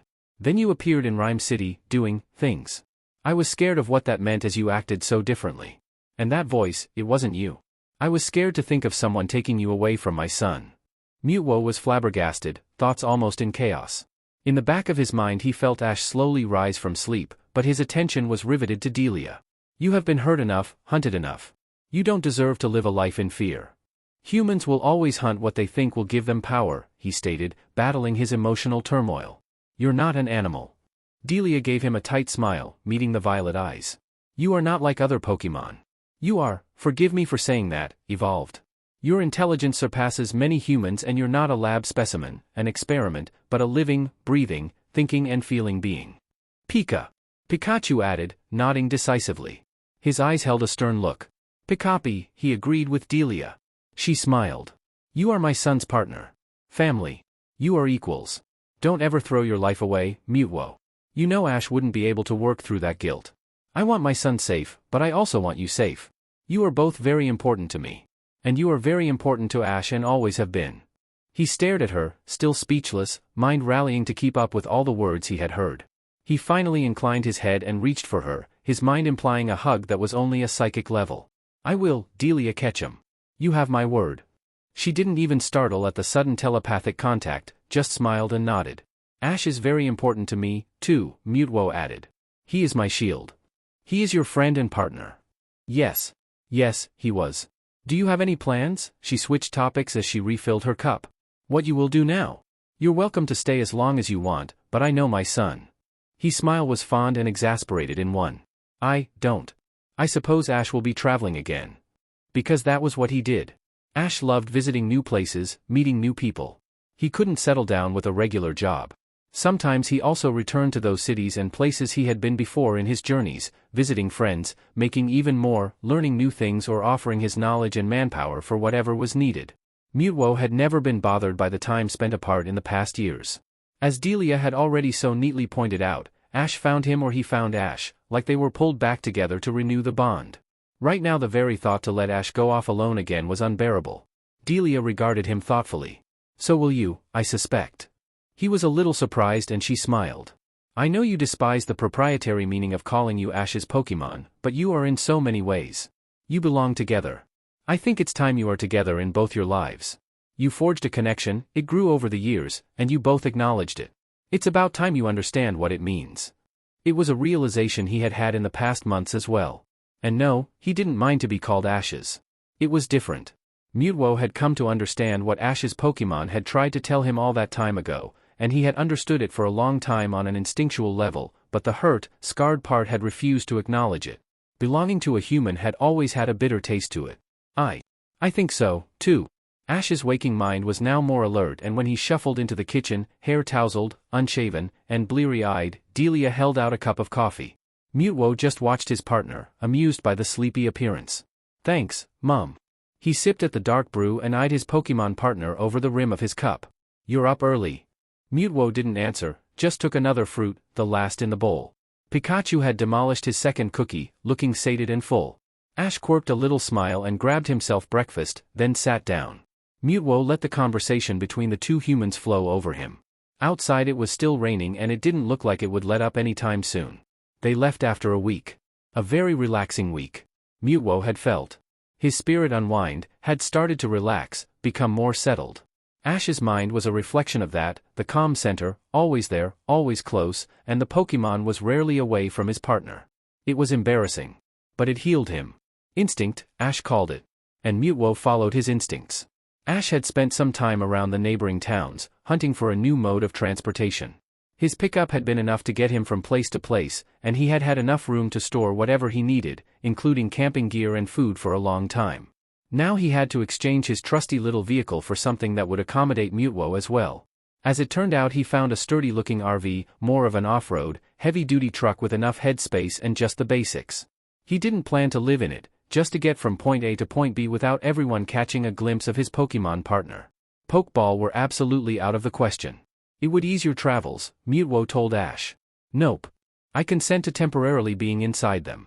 Big fat nope, Mewtwo. No Pokeball. The large eyes looked at Ash. He met the gaze, refusing to budge. Mewtwo examined the vehicle, then shrugged. Your decision. Ash grinned. And it stands. So let's get comfortable. Delia hugged the living daylights out of her son when they finally said their goodbyes. She didn't hug Mewtwo, but her eyes spoke more than words or gestures could. I will protect him, Mewtwo repeated. And we will learn. It was a promise and an oath. They chose one of the Pokemon preservations Ash had visited in his travels to start the training. It was a huge area, patrolled by Pokemon Rangers, and Ash checked in with one woman he knew quite well.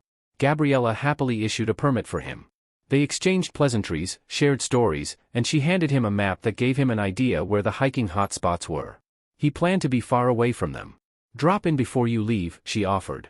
We Rangers always have the best pastries. I will. And thanks. The goal wasn't to amp up Mewtwo's fighting abilities, his psychic prowess, or to teach him new moves. Ash had no intention to square off against anyone anytime soon or ever, unless they had to defend themselves. This was solely to strengthen what was already between them, to attune their senses to one another. Mewtwo hadn't been able to tell whether or not Ash was close or hurt. He hadn't been able to reach him over the distance even after tearing free. Ash hadn't caught on to the disrupted bond at all. Yes, there had been this ill-at-ease sensation, but he hadn't connected the dots. We both SCK, had been his comment as he drew up plans for efficient training. Pikachu agreed unrepentantly. Mewtwo was Ash's partner, his Pokemon partner, and while Pikachu was Ash's best friend and very first Pokemon, Mewtwo was so much more. That's what he told them. In oh so many and clear words. Wild Pokemon sometimes sought them out, watching the unknown and new creatures, some curious enough to approach. A few actually let Ash pet them and Mewtwo watched with amusement and interest. The human would always have this pull on even the wildest of Pokemon and somehow, it was all Ash. They were getting better at the little things and expanded from there. Ash's abilities were still mostly passive, but he was growing into his senses. He couldn't do what Mewtwo was capable of, but he caught a sense of his partner more and more. Even without an active communication between them, Ash could feel him close by. Increased distance was still a major problem, but neither expected to solve that in just a few days or weeks. It's a start, Mewtwo told him as they sat together, sharing food. Yeah. How long do you think we need to get it right? Mewtwo tilted his head. What is right, ? Good question. There is no scale. There's just us. Correct. No precedents. There is nothing for us to compare us to. Ash grinned. Well, in my book we have made progress. It got him a nod. They had made progress in many ways, getting so much closer, and Mewtwo had displayed a for him embarrassing need of physical closeness. Ash found nothing wrong with it. He had had cuddly Pokemon in the past, as well as those who refused to be touched in the beginning and later developed a fondness of their trainer as well. Mental closeness was a given for them, NTMT and intense. The physical side was a growing factor that Ash never commented on, but he readily caressed, petted and hugged the tall Pokemon. So yes, they had made a lot of progress. Good, he now declared. I think we should get back on the road. I really want to spend some time with civilization. Mewtwo's tail flicked a little and a wave of apprehension filled their mind connection. Where do you plan to go, ? Well, I'm not going anywhere. But I thought we could visit some old friends. That sounds acceptable, . Ash smiled more. Good. The evening was warm and the night pleasant, so Ash spent it outside, with Mewtwo, and Pikachu curled up next to him. Neither of them mentioned the steady purrs that lulled Ash into sleep.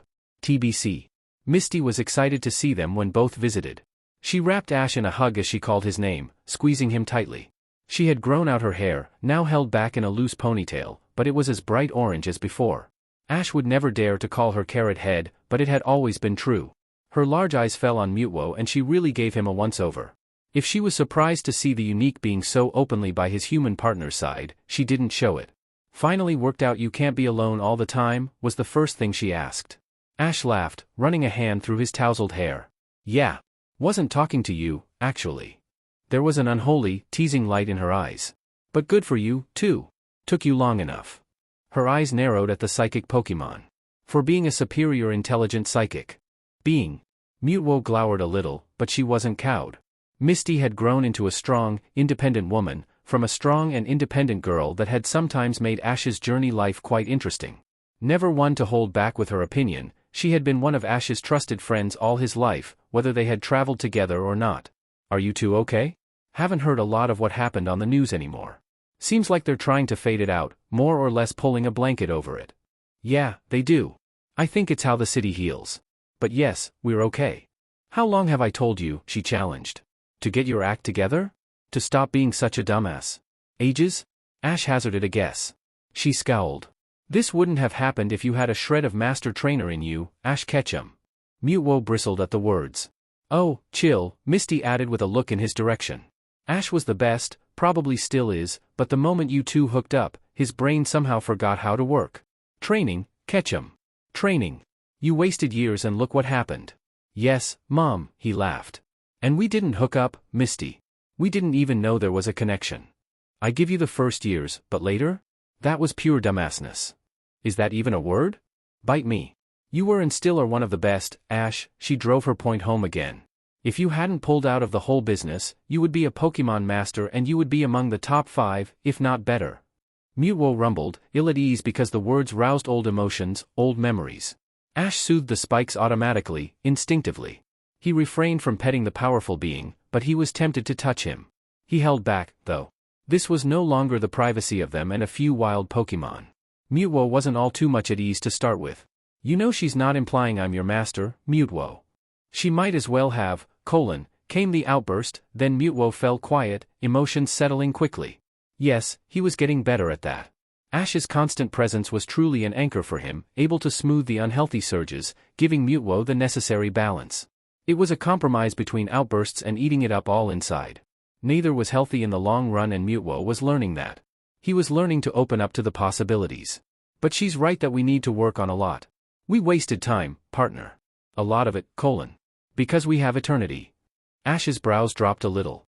Not an excuse. This whole thing happened for a reason, and the reason was not to make either of us vulnerable. I want to learn, and that means training. Both of us need to train. Misty smirked at them, quite aware that there was a silent argument going on. Still a sore spot, HM? You're rather sensitive for such a big hitter, Mewtwo. He reared back a little, eyes wide at the audacity, and Misty gave him an unrepentant smile. Ash swallowed his laughter. I'm not sensitive, I didn't say Ash is your keeper or trainer or whatever else you don't like. You're friends. Like Pikachu and Ash are friends. She met the fluctuating gaze. But Ash and Pikachu trained together, learning weak spots and personal strengths. So what I meant is that Ash should know better. He is the one who traipsed all over the world, met all those people and Pokemon. He's a bottomless well of Pokemon knowledge, right down to physiology and medical needs.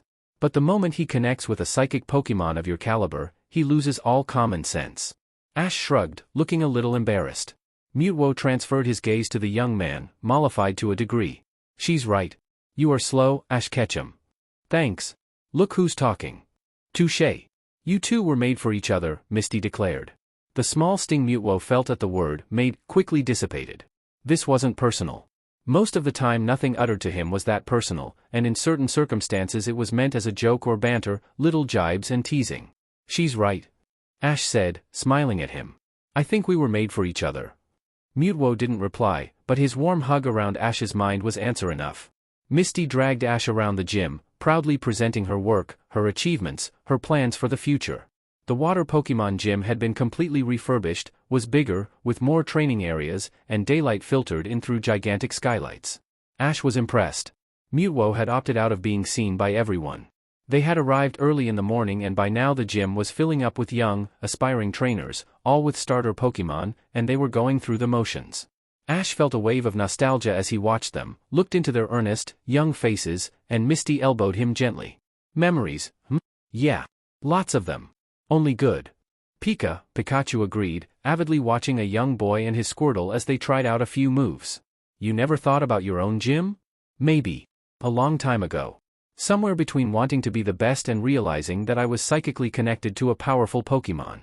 Ash smiled a little as the Squirtle greatly overestimated itself and the boy was doused in water. I decided it's not the way I want to go. To be stationary, she translated. Maybe. There is so much still out there, Misty. So many people who can teach me, who I can help, who can help me. There are places I want to see or see again. She smiled softly. You'd make a great teacher yourself, Ash Ketchum. He chuckled. Maybe. Definitely. But I know you.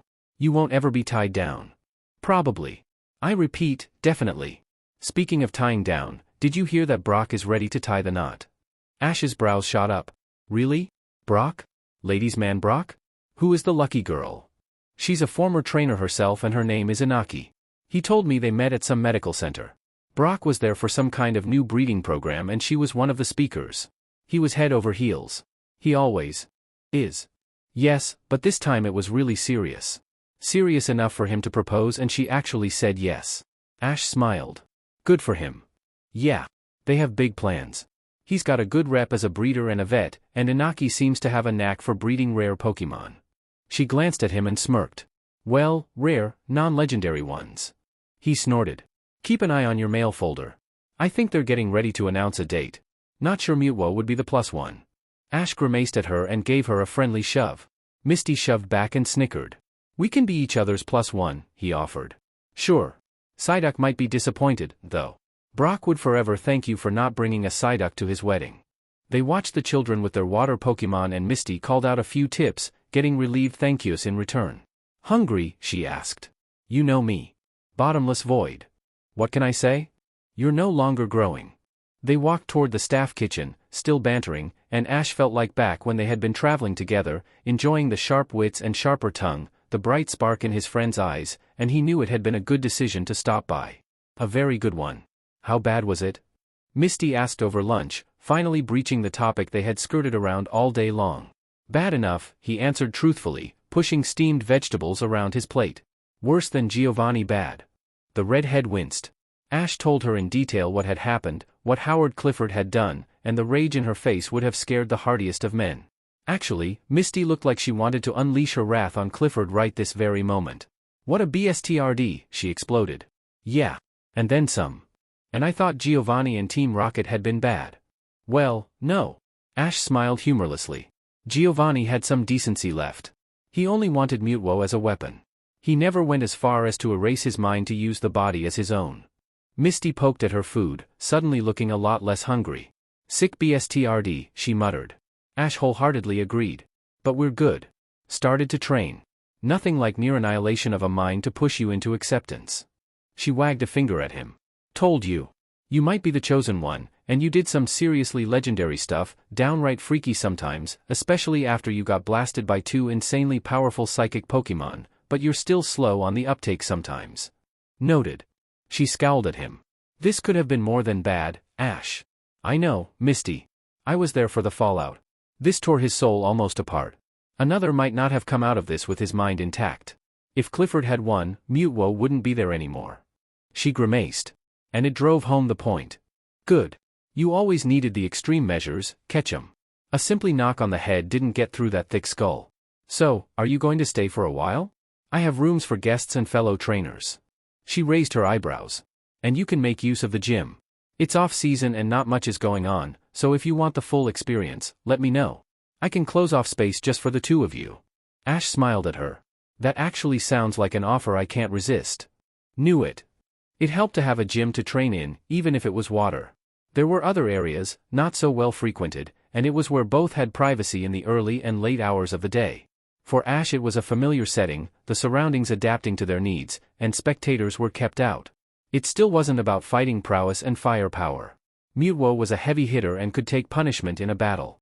For them it was about continuing the exploration of the depth of their connection, of reaching the other through psychic blocks in a setting that required Mewtwo to constantly adapt and Ash to try himself in a more active role.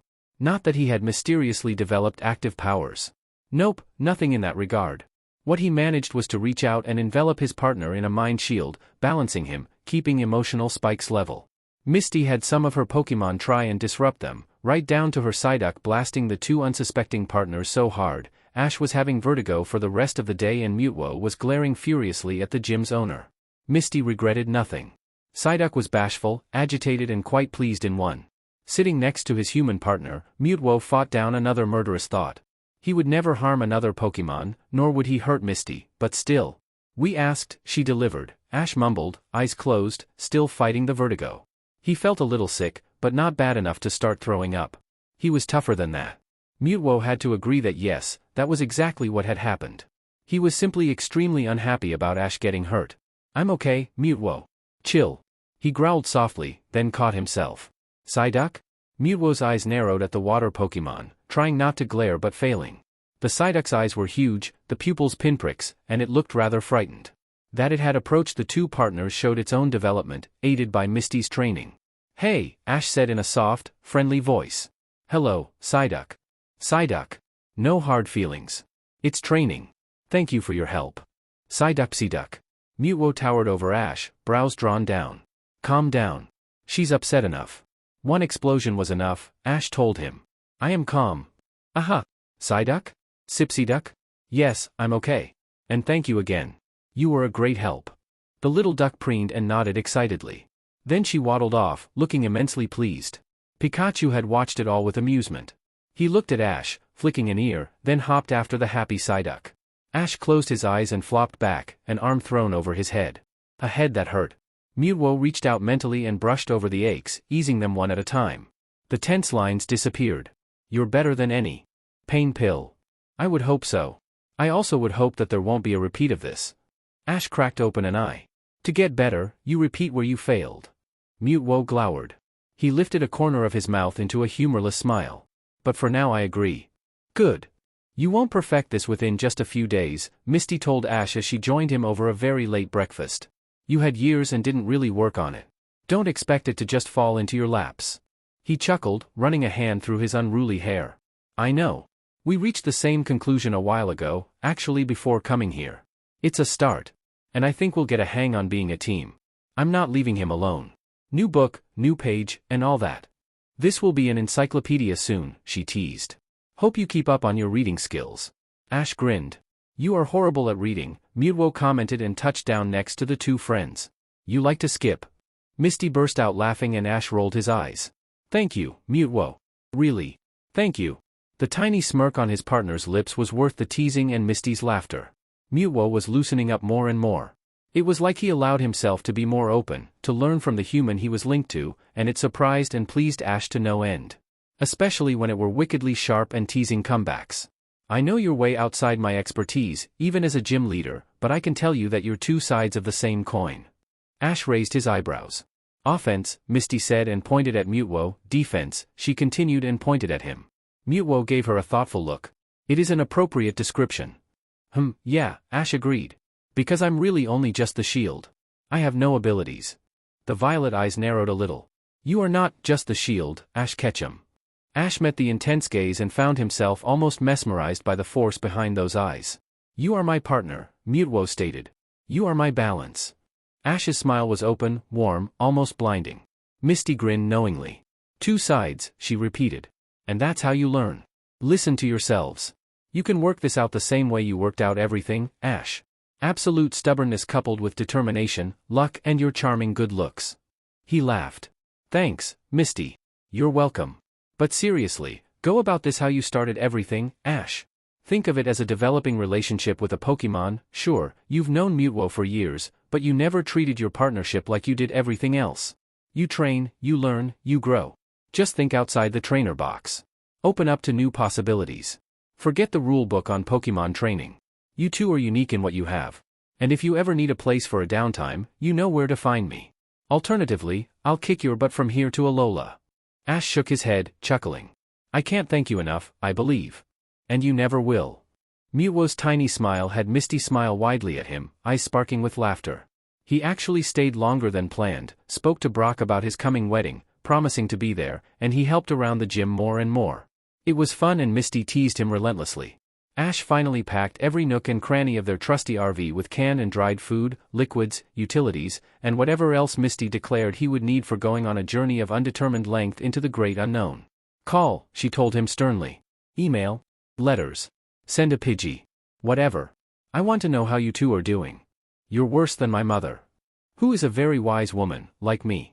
Listen to us, Ash Ketchum. He hugged her. I always do. Right. At least I know that Mewtwo is going to keep a very close eye on you. Mewtwo simply inclined his head. I will. Ash almost rolled his eyes.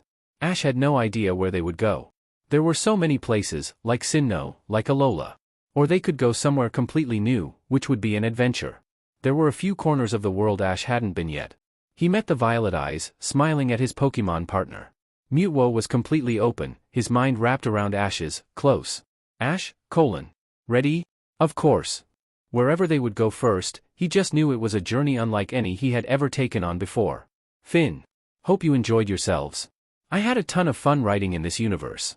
Okay, sadly the chapter is over. And if you enjoyed the video, just leave a like and subscribe with post notification. So when the next chapter is ready, you will be notified. Okay, see you in the next video. Bye.